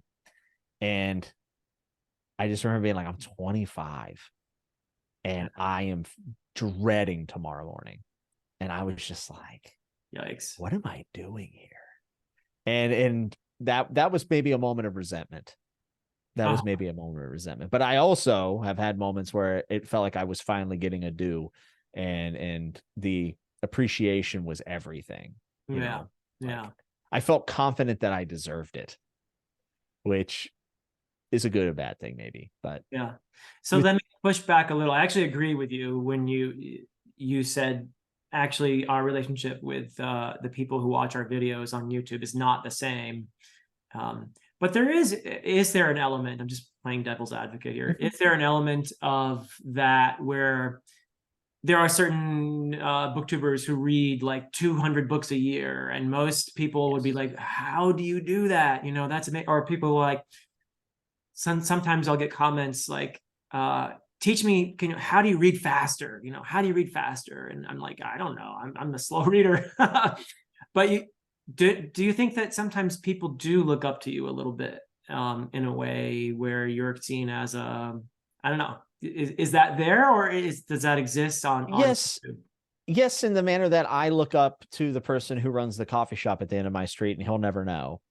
And I walk in there and I order my coffee, and I never say anything to him, but I think about how he's ran that place for 40 years with just his family, and has kept a cup of coffee at $2. That's better than anything I've ever drank at a Starbucks. And I have so much appreciation and respect for that guy. And honestly, I can't imagine how horrifying it is to run a business, like, especially in today's climate. As much as that, I think in that manner, maybe, where it's an unspoken type of thing. And let's be clear, there are absolutely people who have YouTube channels, and this is even outside of BookTube, that think of their viewers as fans. I just am not one of those people. Like I've had fans in wrestling. There was a very big gap between me and them. And also, you're playing a character in wrestling, so that's much different. Now, there are people on YouTube also playing characters. A lot of people on YouTube are playing characters. 100%, and more power to them. So it exists in YouTube, but I'm just saying for me and what I'm doing, I don't feel that way. But yeah, I'm sure if someone could comment and be like, I just love the way you speak about books. I mean, I am envious or admiring of the way you break down things. I wish I was as smart as you. That'd be great. I would love to be able to speak. You really don't, because you have no idea how not smart I am in how many realms. Oh yeah, I mean, we're all idiots to somebody. Yeah. we hope it's not about the thing that we decided to make a YouTube channel about. Right? Yeah. That's the worst. It would be like me making a YouTube channel about fixing car engines or something, it would be like, so I think this thing is a wrench. Or just turning on a TV. That would be. I mean, I do have the one video of me playing Witcher 3. Which I've still never seen, by the way. You haven't watched that one? Okay. I haven't seen it. I would love to watch it. Really? Okay. Yeah, I would love to see you just flailing around in third-person camera mode. Oh my God. There is definite flailing in that video. Yeah. Yeah. Good on you to try something different, though. Good on you. Yes. I mean, I was definitely out of my comfort zone in that one. Yeah. And my student who was teaching me how to, first he taught me that really the important part of the video is where he talks about storytelling in video games, which I knew very little about. And he's a very eloquent person. He was in my fantasy novels class, among other things. His name's Steven. But then he tried to teach me to play Witcher 3, which was the sort of the goofy part of the video. But yeah. I would love to see it. By the way, there's people mowing outside of my house. So if you can hear it, I apologize. I cannot hear them. Fantastic. This mic was well worth the money then. Yeah. I think that you would appreciate a lot of storytelling in video games. I'm playing through Baldur's Gate 3 right now, and it's basically D&D. Wow. Oh my God. Some of the character stories and arcs are just fabulous. I wish it was a novel. I wish there was actually a novel about this Wow. game, which someone's going to tell me there's a D&D adjacent book from like the 80s. I just am not aware of it, probably in the comments. But yeah, just there's a lot to be said about narratives in video games. And some of the ones, there's a lot of junk, but the stuff that really stands out, I mean, really stands out. And Witcher 3 is definitely one of them. I think Witcher's best stories are actually in the games. I don't think it's in the show or the books. Yeah, I did read the short story collections, both of them, and I liked them. I didn't feel passionate enough to keep reading. I liked them as well, and that's exactly how I felt. I said maybe one day, whenever I'm jonesing for Geralt, I'll pick these back up. But yeah. I actually think I might like them more than other people, because like there's a lot of people who hate the Witcher books.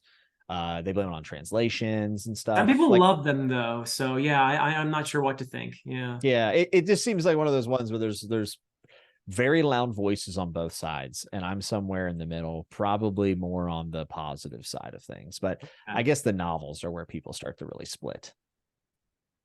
All right, yeah, we just had a very quick break there. Both of us are actually feeling much better now. Jimmy, have you ever ended a live stream with someone because you really just had to go? I've walked away maybe twice. I've said, "Hey, entertain the guest. I have to pee." just usually with Alan, because we go so long, and I know. Oh, Alan, yeah, and he can do that. He can carry it. People are there for him, not me. Whenever he's on, so. Not true. Not true. Oh, you think it's the dynamic between us? It's the dynamic. It's totally the dynamic. People will leave comments, I'm sure, and tell you that it's the dynamic. I mean, you got to have the straight guy to have the zany guy at his full glory, So it's interesting, because I actually prefer to play like I'm the zany guy whenever you talk to me. Like I try to, I like playing that role. So it's a bit out of my comfort zone to play the straight man, but I can do it. But nobody can out zany Alan. So I mean, Alan's he's the GOAT. He's the best. I mean, I've never met someone that I can just talk to for so long and feel that like I haven't had enough. Like people are like, "Man, you bring him on a lot." I'm like, I know, because I want to. Like, I love talking to it. And speaking of people on YouTube who put on an act, Alan is not like that at all. He is actually in real life just what you see on YouTube. He is just the same. Like, I loved him even more. Yeah. In person. I'll tell you this. So the people I've met and I've gotten close to doing this, I think the ones that I would have expected to have been putting it on a little bit more than they really are actually it's the opposite. They are exactly who they are, and it's very surprising. And then it makes me love them even more. Yeah, it's pretty cool, because some of us have actually met in person, like you and I and Alan and Joanna and AP, which was wonderful. Definitely a highlight of my life. But I think also just people that you have long series of conversations with, and you talk off camera. Like, we're on a screen still, but you're talking about life. You're talking about how's the family, what's going on, that kind of thing. You get to know people that way. And you realize, oh yeah, these people are actually, this is who they are. They're very genuine. And that's been the case for me, for sure. So yeah, I'm very, very grateful for that aspect of this. It's probably the best thing, actually, of the whole deal. Yeah, if I ever stopped making videos, I would still have a handful of people I would literally talk to all the time. And some of them aren't even YouTubers. I mean, I have people who have, joined my Patreon or my Discord that have just become like really close friends of mine that I think about daily, and, will consider them whenever I'm thinking about something, which is just, I don't know, it's a wild thing. And I think maybe part of it is that we're a little bit older. Being online is a very different thing when you're not 20 or 18. Where you're feeling like you have to show the best of you. And I think maybe that is why I've had such good experiences with people being who they are claiming to be. And again, some people I did not think. I said, there's no way. And then they really actually are that. energized and wonderful. So Yeah. I felt like whenever we met in Florida, it was very natural. I didn't Yeah. feel any sort of, you know, hitch in the step. It felt like we were just kind of continuing the conversation that we've been having for years. Yeah. To the point where it's almost weird to me that we've only met in person once. Well, over a series of days, but yeah. Yes, yeah, and we did. That was nice too, right? Getting to spend a couple days together. Because you and Was I and definitely- AP actually, and Steven Erickson, we spent a few days together actually. yeah, I think me and you. I think you're the first person I saw. Yeah, in the hotel. Yeah. I hid behind a pillar and was like, I'm gonna jump out and scare him. And then AP had cut his hair, and I was like, Yeah. you know, if that did throw me off. But even Erickson, you know, just what a great guy, very giving, Oh, generous. I mean, yeah. no, not a bit of awkwardness, which was surprising because, you know, Yeah. book nerds online, you know, you're like, are they going to be able to hold this conversation in person? But it was great. It was fantastic. I would like to get back down to ICFA this year. I'm planning to. Oh, nice. Yeah. Yeah, ICFA 2024. Yeah. We'll have to coordinate. Yes, definitely. Yes. I think this time I might try to go down for an extra day as well, possibly. Yeah. So yeah, if it happens during my spring break, that'll be ideal. Yeah. So, yeah, it's probably around the same time. It usually is around the same time. So yeah. It's also nice just to get down into I mean, I don't really like Florida, but Florida weather is certainly welcomed at that time of the year. It's not too in humid. March. Yeah. Yeah. It's bearable in March. Yeah. Yeah. I hear from someone though that there are mosquitoes down there though. Yeah, I think I will say mosquitoes like me, but at least I don't have any kind of reaction to them that is like super adverse. So yeah. They don't even like me. I'm fortunate in that, I guess. You are fortunate. I can't go outside without being bit by something. It's awful.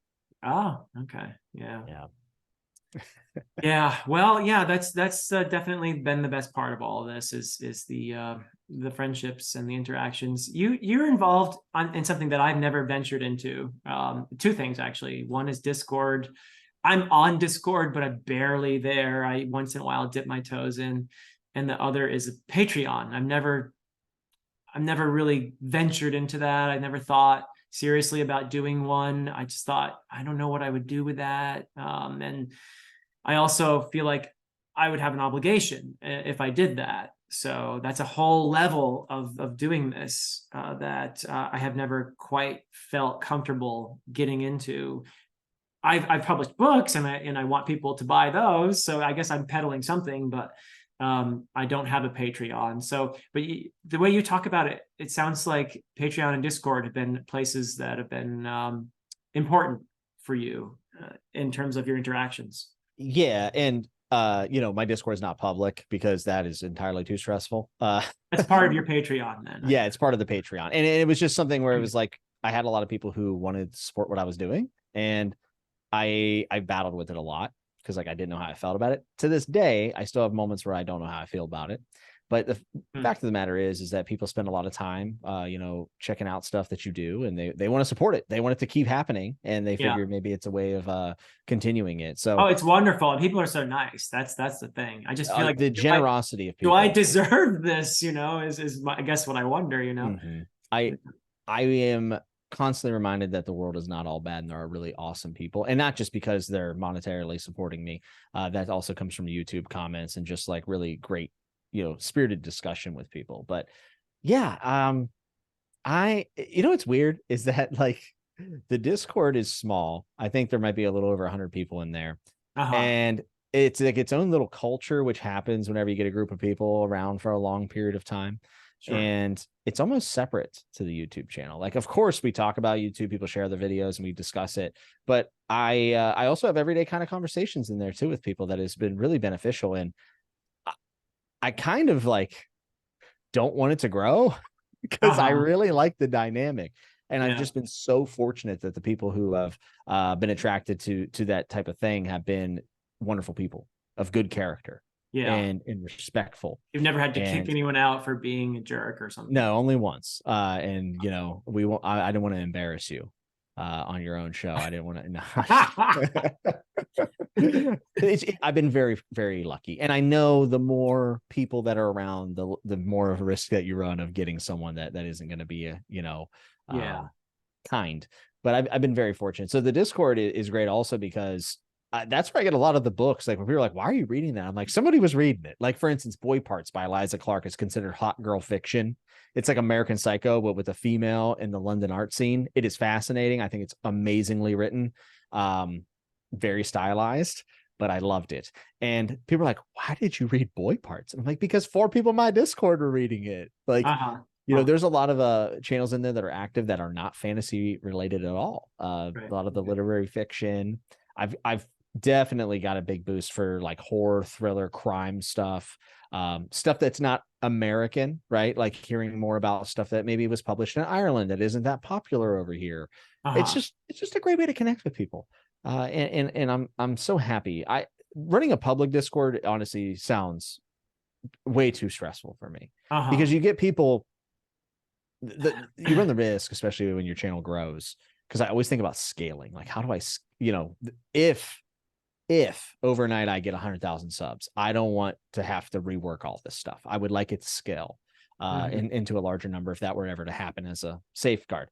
But you get people who aren't that committed to it, so it's not a big deal to throw out something very inflammatory that is rude. It might hurt people's feelings because I'll just leave. There's no like community. I shouldn't say there's no community, but there's people who might not act in best faith of the community. So I don't know. I like the little group of people that are there, and there's some of my good friends now. I've met some of them. I went to an XFL football game in DC and met up with a bunch of them, and we got super rowdy, and there was a beer snake, and it was awesome. Like, it's just, I don't know. I don't know what a beer snake is, but it sounds like fun. It was fun, dude. It has the word beer in it. Yeah. It was in the ESPN. Basically, you take your cup when you're done with your beer and you put them together. And we had a beer snake that went all the way from the bottom to the top of the rafters. Oh, wow. It was insane. It was so much fun. But, if I quit YouTube tomorrow and I shut down the Patreon, I would keep that Discord. And I wouldn't open it up. I would just keep it for those people because, I look forward to talking to them. But you're not quitting YouTube tomorrow, right? Who knows? I don't know. I don't know. Well, nothing lasts forever, right? But well, people quit hobbies all the time. I think one of the reasons why I decided to do this is because, like, I had a lot of instances where I realized that all the hobbies I had were physical, and I needed something to stimulate me mentally, and I needed something that I could rely on when my body breaks down, or whenever eventually it is very broken down later in life. So I have full intention of doing this for the rest of my life. I want it to be a lifelong journey and thing that people can go about. What that is and what that looks like could be very different. I think it'll always revolve around books, without a doubt. But for instance, right now, I'm pretty happy with just posting my monthly wrap-ups and doing Chatting with Nuts. Like, I'm okay with that. I have a large catalog of reviews, and people still watch those. I get views on them all the time, and people comment on reviews from like 3 or 4 years ago. So I don't feel the pressure that I need to put out a review every week anymore, or even once a month. You ever think maybe though, well, maybe I'll change the name of the channel from the Fantasy Network? I have thought about that? I thought about calling it the Fiction Network, because and here's the thing, you can do whatever you want. It doesn't matter. Quinn's ideas was ideas of Ice and Fire for the longest time while he was still doing sci-fi stuff. He's a massive channel. People are very forgiving. It's not like like you're gonna lose half your subs when you change the name to the channel, right? That's right. And also, what's the big deal if I post a Dostoevsky review underneath the name Fantasy Network? No one cares, right? At least I don't think they do. And I like fantasy. Even when I take breaks from it, I always come back to it. It is the genre that I'm attracted to and I love. And I think that there's a lot of really fun projects to think about when you become really, you're getting into the nitty gritty and you start thinking about what inspired what, and like you can build out this canon of fantasy. And I think that is a journey I'll be on for the rest of my life because there's just so many books. But I want to make sure that it continues to be as fun as possible. And you talked about like obligation, and having a Patreon does make you feel obligated. And I don't think that's always a bad thing. I think sometimes you need a motivator to get yourself to start a process. Sometimes you just need that accountability. Will I always have something every week? No, probably not. That's probably not the thing. Will I always have a Patreon? I will have a Patreon as long as I still feel like I'm putting out stuff that people want to care about and support. Those are the things that I think about the most. I need to do this in a manner which I can do it for 60. I'm not living 60 more years. Let's say 30 more years. I would say that if I can, you can do it in your 50s. I can tell you that. Yeah. Well, yeah, you've taken care of yourself. I'm definitely dead in my 50s or 60s, no doubt. But if I want to continue, I have to do this in a manner that is sustainable. And there's going to be ramp ups and there's going to be ramp downs. But I think, for instance, chatting with nuts is a staple, and it's something that I have done and will do, and I love to do. And I think most of my viewers are from that at this point. So I feel comfortable doing that and continuing on doing what we're doing. But you never know. You never know. Things change all the time. What if I end up having kids? What does that look like? I don't know. Yeah. So yeah. Well, yeah, and I think ultimately you feel out day by day what feels right. So yeah. Have you ever thought about stopping? No, not this. No. I mean, I'm sure it's going to continue to evolve. I started out with the idea that the channel was going to be a supplement to my fantasy novels course. And my original intention was to just put out a bunch of videos talking about the series and the reads that I considered to be the best of fantasy, which is where I got that stupid, that whole like tagline, so I spent basically my first few weeks of making videos saying why Malazan is among the best of fantasy, and I tried to say what I've loved about the series, and that's what I did. And then I guess it was just accidentally, probably, definitely not intentionally, a smart move on my part, because it just turned out to be content that people were interested in, I guess. And people watched and said, hey, you actually kind of know what you're talking about. But by the way, your audio sucks and you need a better camera. And so I got some feedback, and it just sort of grew from there into an actual like YouTube channel. And then of course you things change, I'm more in I started out in a, let me talk about the things I know already are great, to now I'm just sort of like maybe a little more like you in a way. I'm questing, I'm looking for seeking my next thing that I could call the best of fantasy or whatever. I'm on this quest. So that's kind of what it's turned into for me now, is more that, but also I would say I spend way more time now talking to other people than I do just making a video and talking to a camera myself, which by the way is way more meaningful to me. Agreed. I love the discussion. I know YouTube doesn't right now. They want me to make shorts or whatever, but I don't do shorts. So I don't look as good in shorts as I do in tweeds. So, I mean, beautiful. That is beautiful. So I love the discussions, and that's why I'm here. That's what makes me happy. So that's what I'm pursuing. And I know it's not making my channel blow up, as they say, and I don't care. Like right now I'm doing these discussions. This is the closest thing I got into a Patreon, I guess, is I've organized a bunch of discussions on the Adan trilogy with people who, some of them have channels and some don't, but they're readers and people who've reviewed, people that I don't know all that well necessarily, some of them, but they've just been kind enough to leave these, reviews and stuff. And so I basically am talking to a bunch of them, and they're not going to be very watched videos. And I know that, but it's one way of me just sort of saying thank you for reading the books and for, being kind enough to share your thoughts somewhere. And then B, it's a great way, I think, to maybe sell the story on people who hear me talking about it with other people and think, hey, this is kind of sounds okay. These people liked it. Maybe I will, So that's there as well. And it's just fun to talk to people who've appreciated the story on some level, Yeah. So I'm doing that, and I know it's not going to, certainly in the short term, ever get much traction, but in the long term, who knows? But I don't really care actually that much. Yeah, you don't care. I think that's the thing, is I think you have to know whether you care or not. I what didn't should, know you know. what I was doing at any point in this whole thing. Like Exactly. I had no idea why my Malazan video took off.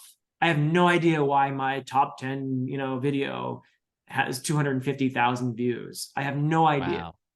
I have no idea why. Because I felt like there's some videos I made that this is going to be, I'm probably the worst YouTuber at predicting what video is going to go well. Because I think this is a great idea. And then crickets, Yeah. so, and you can work really hard on a video and it won't do that well. And you can just like say, maybe I'll record this. And then you record it and it does well. And it's like, whatever. So, Yeah, that's why you can't get too bent out of shape about it. I do think that there's a skill of YouTube that can be worked on and everything else. I don't have any interest in it. I thought I might, and then I realized that it zaps every piece of joy out of the thing that I love doing. yeah. And that's why I was like, you know what? I'm cool doing what I want to do. And people seem to still be enjoying the stuff that I'm doing, which is important to me. Oh, yeah. I would like to, the people who have been around, like I would like to continue to entertain them, for lack of a better term. And I think that's the thing that I'm struggling with currently is I have these ideas of things I'd like to do that I think are just they're still obviously about fantasy and books and stuff, but they're a little bit more entertaining and a little bit more possibly informational. Some of it's definitely not. Some of it's just like hokey. And I'm just struggling right now to get that motivation to do that. And it's very demoralizing to me. And then that's whenever I start thinking, like, oh, maybe I'll just delete my channel, but that's stupid. That's just a stupid thing to do. Don't throw the baby out with the bathwater kind of deal. Like there's, Right. if whenever I need to make the video or I feel the urge to do so, I will do it. Sometimes I think I get a little too wrapped up in not the numbers or anything, but like the feeling about what I'm doing, and then like my own like mental health and my own value, which they're not mutually exclusive, right? But when you're in a bad space mentally, you start looking at everything from the most negative light possible, and it's a very dangerous thing if your validation comes from how many views you get on the next video. Yeah. That's a very dangerous thing, I would say, and not a recipe for ultimate fulfillment. I've been working on this. I've been doing a lot of reading for this George R. R. Martin video I want to do, which I'm not even going to talk about it out of that, because if I talk about it, I'll never do it, because I get the endorphin boost about talking about it, and then I never do it. But I had this feeling like, I'm going to try this different type of video, and if it doesn't do well, then like I just won't do any more of them. But I think that's the wrong attitude to have. I don't care. Yeah. And I'm not doing it because it would get views. Does that make sense? But it's a lot more effort. And it's like, I'm going to put a lot of time into this thing. I would like to see that people enjoyed it. Yeah. I think of it like for that, but I still thought that was the wrong attitude. So I actually paused, and now I'm working on it again, but it's out of the love of the game, like the love of George R. R. Martin and what I want to talk about with him. And now I feel like I'm in a much better headspace to go and do those things. I've never really thought too much about chasing the views. I do think about how to evolve things. Like I have ideas for Chatting with Nuts. I mean, that's over time it's changed, right? It's become more professional, and that means a lot to me. And I take a lot of pride in that. That's good. Yeah. But it's nowhere near what I want it yet. And it just, one of the things is like putting a lot of money and time into it. And I think I'm a little stretched thin right now.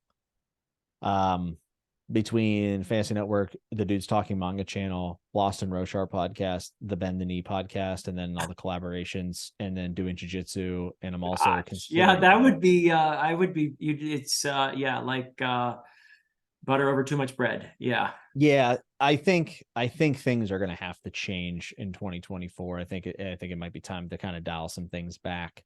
But the Fantasy Network is not the thing I would like to dial back. It's the thing I most pride in.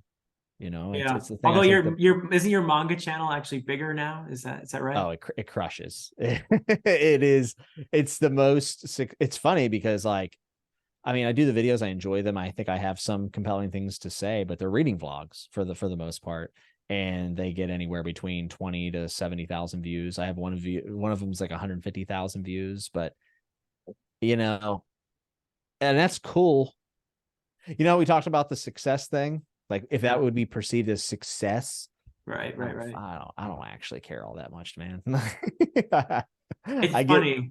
Yeah. I get excited about it because like it's cool that people are having so much fun, and you know, a lot of it's One Piece and they're a great community, but like it's still just as exciting to post a book wrap up to me, and to get Uh-huh. the commenters have been commenting for years on my channel. I know they're going to be there. They're going to tell me what they read, and I'm going to read every book that I'm going to read their list and comment back. And that Yeah. still is just as fulfilling to me as, you know, a video getting 60,000 views talking about Luffy's like rubber arms, you know.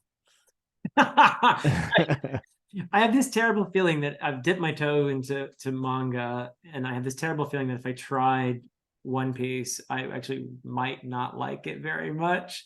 So I don't know. I don't know why I'm thinking that, but I've tried this. The latest manga I'm reading right now is a slightly younger age range, I Mhm. think, and it's To Your Eternity. And there are aspects of it that I like, but I think there are aspects of it that might be typical, and I could be wrong, but more typical of the younger age range manga. And those are the things that are like not working for me right now. So I'm Mm. scared that if I tried One Piece, I'd be like some old fart, you know, kind of like, what is this, you know? I would love it if you just panned it, just absolutely dumpstered it. It would be so funny. I don't know how you'd feel about it. I'm not going to try to predict. I have a feeling you probably won't like it, but Uh-huh. there are some really great moments with the characters, and also there's a lot of really good themes. Specifically, I'm thinking of one that's in the second saga that I still think about to this day, and I think it's awesome. Like I I think try it's to be open-minded, but that's the yeah. thing about you is that you are open minded. I mean, I could see you reading the entire thing and being like, I don't know if I enjoyed it, but I could see you Right. doing that. It's just with a smile on your face that you just Uh-huh. read 2,000 chapters of a manga or whatever. You know, it's not 2,000, but yeah, I don't know. Oh, I don't know how you'd feel about it. It definitely has times where it feels a little bit young. For me, it's the shonen variety. So I love Dragon Ball and Dragon Ball Z. I mean, Dragon Ball Z is so important to me, uh-huh. and it feels like a better version of that.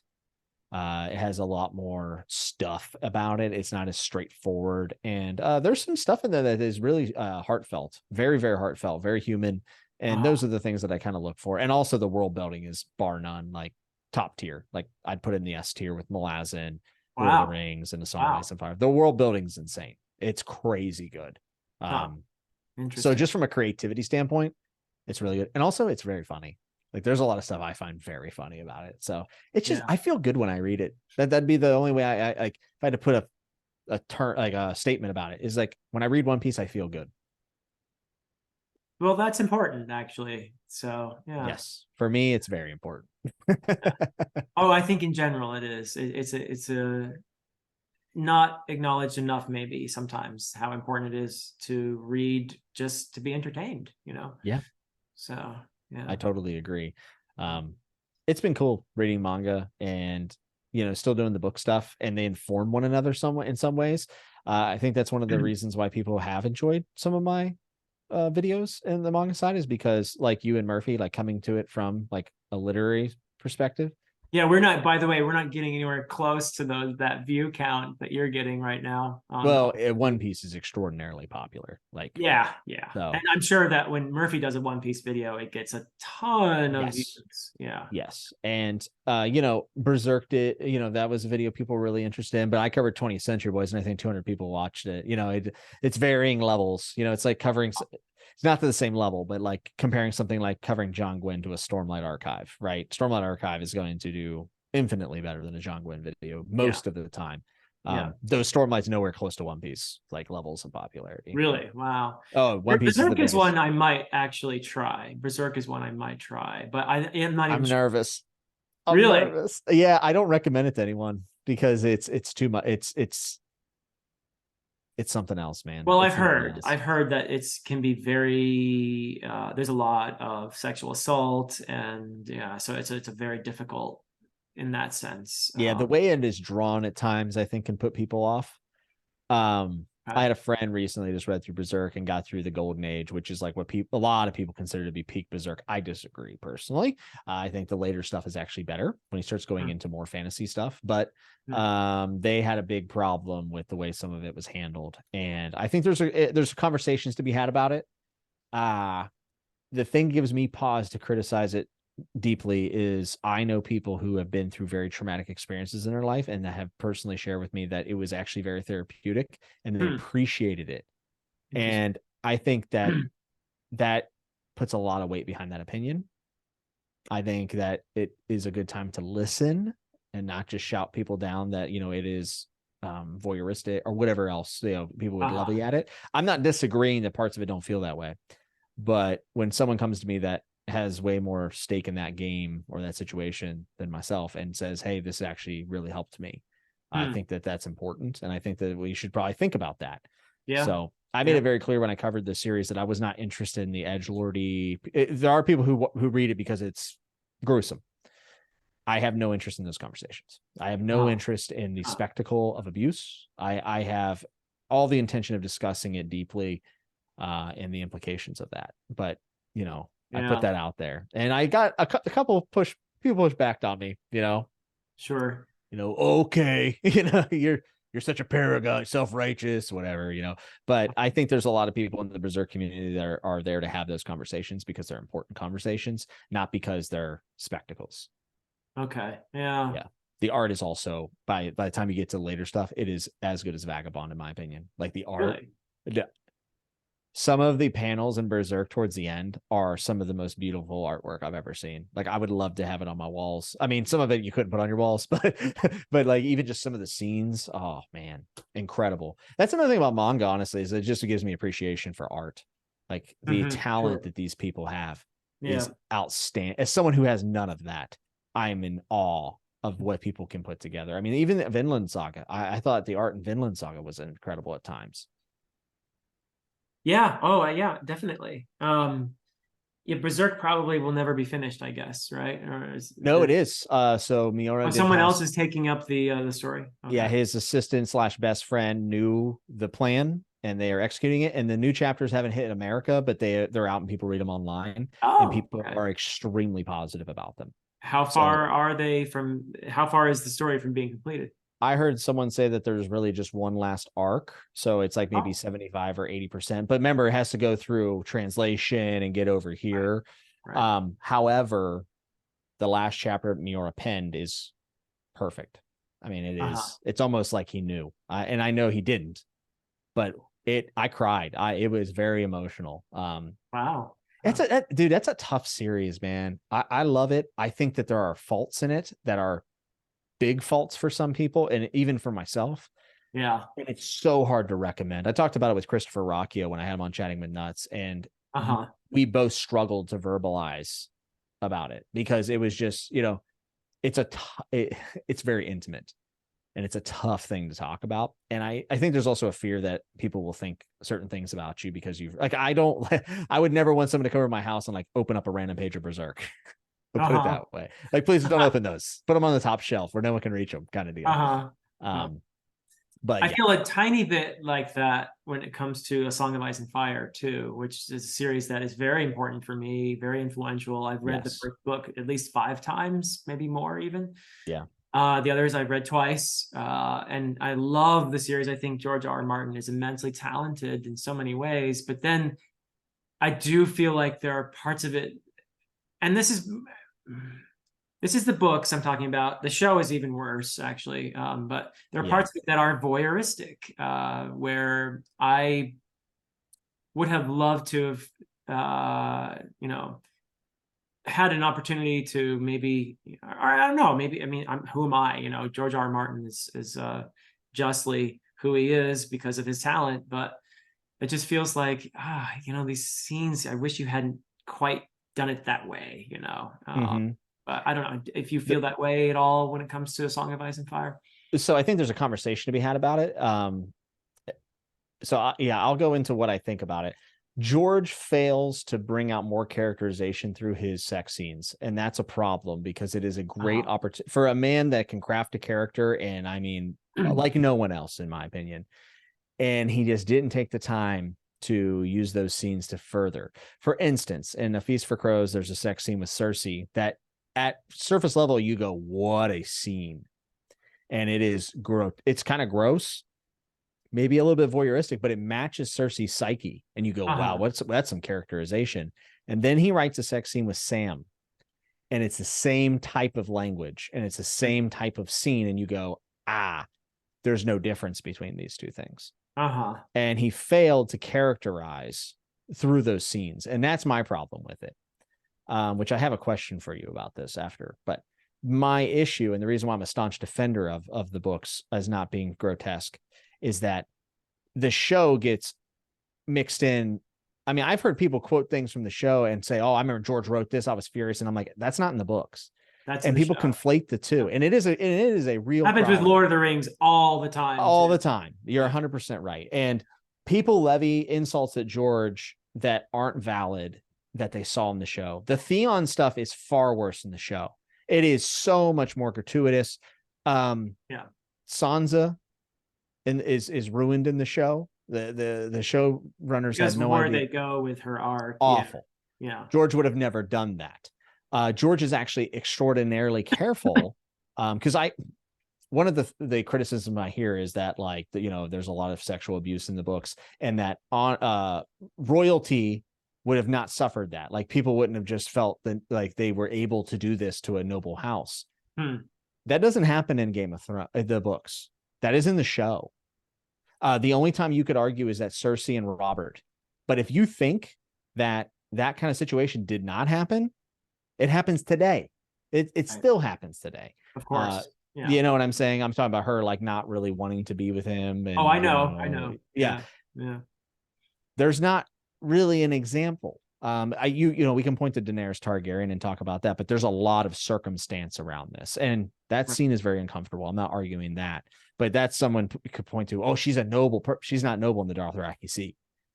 That is the point of her being whatever. As you can tell, I am locked and ready to go against anybody about this. But it annoys me how much the show is conflated. And people do not put enough respect on the fact that visual mediums displaying violence and abuse is far more impactful usually than written word. And I feel this way in manga too. When it's on page in manga, it can be the exact same scene from a book, and it bothers me more to see it. And it is what it is. Now, here's a question. Is voyeurism always bad? That's a good question. Yeah. I guess the implication in the word, and it definitely has a negative connotation. It does, yeah. The implication is that you're getting some kind of pleasure from someone else's experience, which is often very negative. So, in other words, you're participating vicariously in the act that is being done against that person, and you're kind of enjoying it, right? That's the implication, I think, right? Now, is there a spectrum, perhaps? I mean, people consume all kinds of content, right? Yes. Is there anything wrong with someone getting pleasure out of reading a romance, right? That gets racy, that sort of thing. No, I don't think so. I don't think there's that kind of, and if you want to call that voyeurism, fine. But somebody who enjoys that experience, I'm not going to judge that. That's, people get pleasure from experiencing a story in many ways, and that is one way in which you can experience the pleasure that the characters are going through. So why is that something I would judge? I'm not going to. Yeah. Like, I think when Cersei's are written, it's usually from a place of, I mean, she's indulging. That it's like her whole arc in A Feast for Crows is she's just indulging, and she's paranoid, and she's losing it. She's seeing things that aren't there. And I feel like her scenes could be described as voyeuristic, but I think they're appropriate for her viewpoint. Now, I didn't feel that way with Sam. I just thought the language was off. He also kind of describes it in sometimes very gross terms, which right. I don't know if maybe he's trying to, like, kind of poke fun at the, like, we're in a medieval world. Kind of like Abercrombie does, right? Yes, but Abercrombie's way more, like, intentional with it. Like, there's no questions. All the squelching going on. Yeah, a very human experience, you could call it.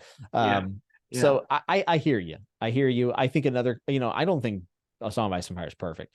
I think that there are things in it, even diction. Sometimes he uses too modern of words, though he gets away from that in the later books.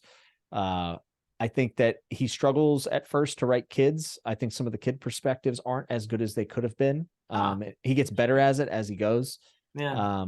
And then of course, there's the age of characters and Daenerys scene in Game of Thrones that is extremely hard to get. Like, it's hard for me to sit here and defend anything like that, but Yeah. people tend to go like an extra mile when they talk about A Song of Ice and Fire, and a lot of times it ends up relating somehow to the show, and I don't have any interest in talking about the show, Yeah. and especially when The we're talking about characters are execution, aged up in the show. which is a great decision.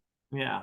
A great decision. Yeah. Good. Yes. Now, if you're talking about historical accuracy and all that, which I don't necessarily think is always the best argument, but yes, 13-year-old girls were married off in the 15th century, and it was very much an arranged sort of thing, very mercenary and all of that. And yes, they were expected to start having kids as soon as they could, and et cetera, et cetera. So that existed. That's part of human experience. Yeah, I think George got himself into trouble whenever he just, in a one-off was kind of like, it's medieval times. What can you do? And people were like, gotcha. Like, if you just said it was your fantasy world, we wouldn't have been mad at you. They would have still been mad at him. Like, whatever. I could go off about this on a tangent, but I won't. The only thing that kind of bothers me with the historical accuracy critique is that people are saying that, like, abuse wasn't as prevalent as it is because the Song of Ice and Fire series, it's not that all the abuse is like on page, it's mentioned in passing a lot. And that's where you get the whole thing is like, rape is mentioned 200 times in this series or something like this. And I think there's a lot of faith in the justice system in medieval times to say, well, we look back at these accounts and they're not recorded, so therefore they didn't happen. Where proving that in today's courts is very difficult still. Deshaun Watson's playing in the NFL. That is a crazy thing. As someone that we know did something, you know what I'm saying? Like, well, I would ask too. I mean, have you read Froissart's Chronicles? Which is the one of our main sources of information about the 100 Years' War and the atrocities that are described there, and often a very dispassionate way. And you just realize, oh my God, yes, they did some awful things to each other in those times. So yeah, I mean, I don't think that I think if anything, if you're going to go that route, talking about, well, how close is it to the actual history of that time? I don't think he's that far off in many respects. And you're a medievalist, so I feel I'm like a medievalist, so you have some say in the matter. I think I do. Yeah. I would defend him on that, for the most part. So, but yeah, I mean, it's a sensitive topic, and I can understand where people are coming from. Definitely. I mean, and also people who don't want to read about it, I get it.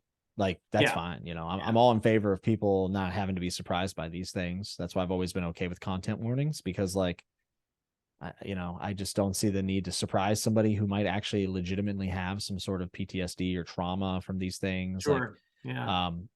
But it never feels good to be like, I'm going to take a stand about the abuse that's in this series. Like, you never feel like you're doing anything noble. It doesn't put you in a good light. You're already at the disadvantage. So I usually, I just listen. I listen a lot. I try to. I have my own opinions about the series, obviously, and I have things that I think make sense to me. Then there's some stuff in the series that I don't think makes sense. But overall, I think it's excellent. And I will say, I think Berserk treads the line far closer because it's a visual medium. Like we were kind of talking about. Berserk's tougher for me because it's visual.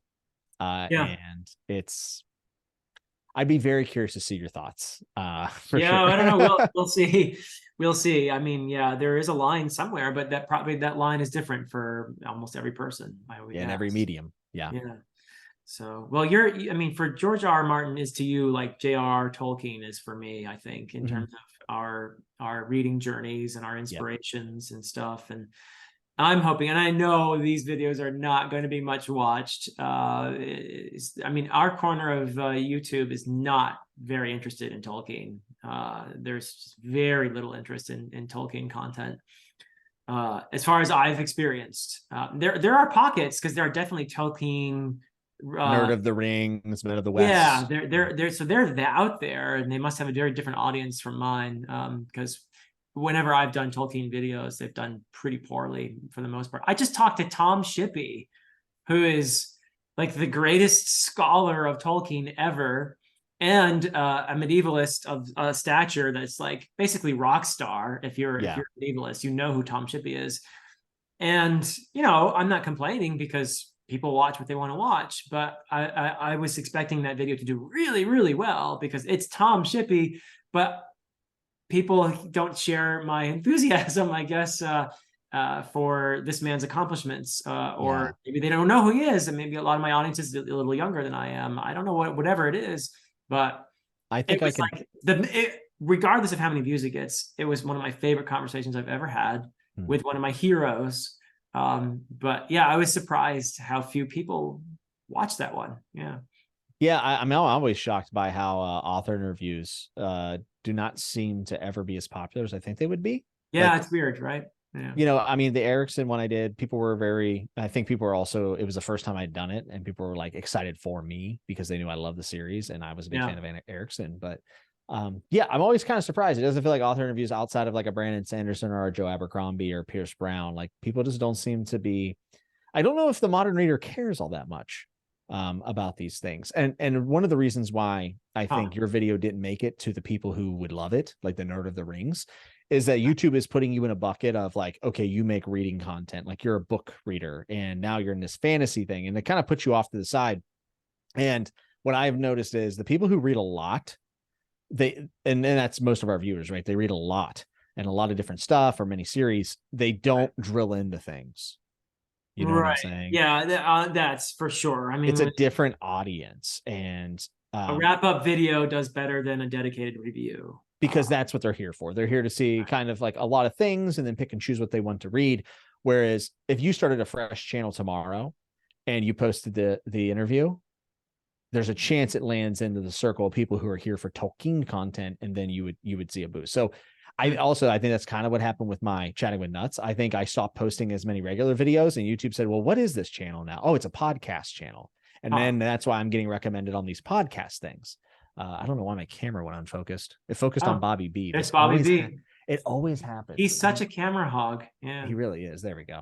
But I think that has a lot to do with it. And I think the same thing happened with Dudes Talking Manga. My manga videos didn't do well at all on the until channel. I made a channel for it, and YouTube was like, "Oh, you're a manga channel.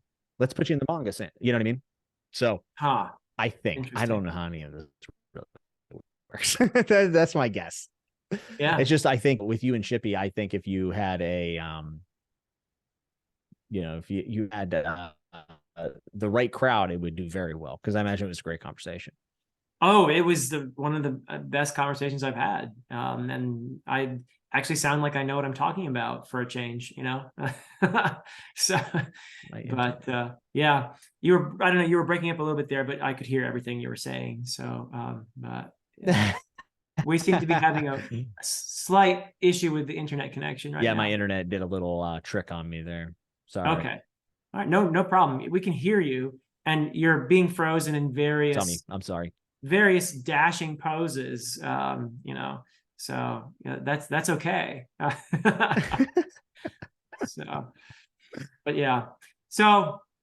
I guess that's the thing. Life is like that. YouTube is like that. We never know what's going to work, what's not, and you just roll with it and you keep going, right? You just keep going and try your best to see what you can do with what comes. So that about sums it up. The show goes on.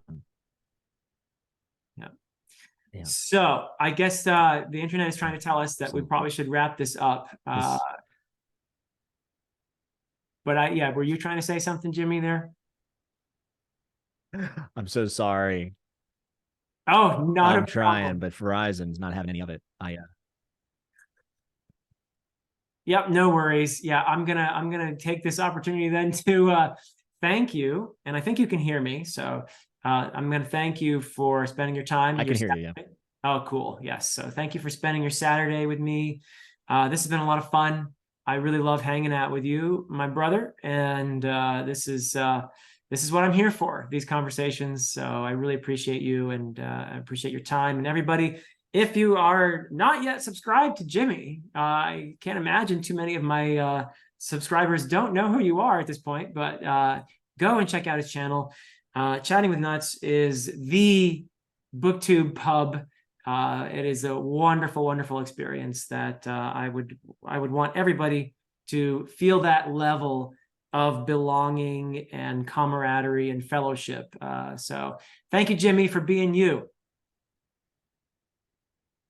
Thank you for having me. Thanks for being so gracious and complimentary. I always love talking to you, man. We should do it more often. We really should. And hopefully I'll have you on Chat with Nuts here soon, and we can shoot the breeze with a live chat. Yes, because you actually can do more than one thing at a time. So that's awesome. All right, my friend. Thank you, everybody, for listening, and until next time.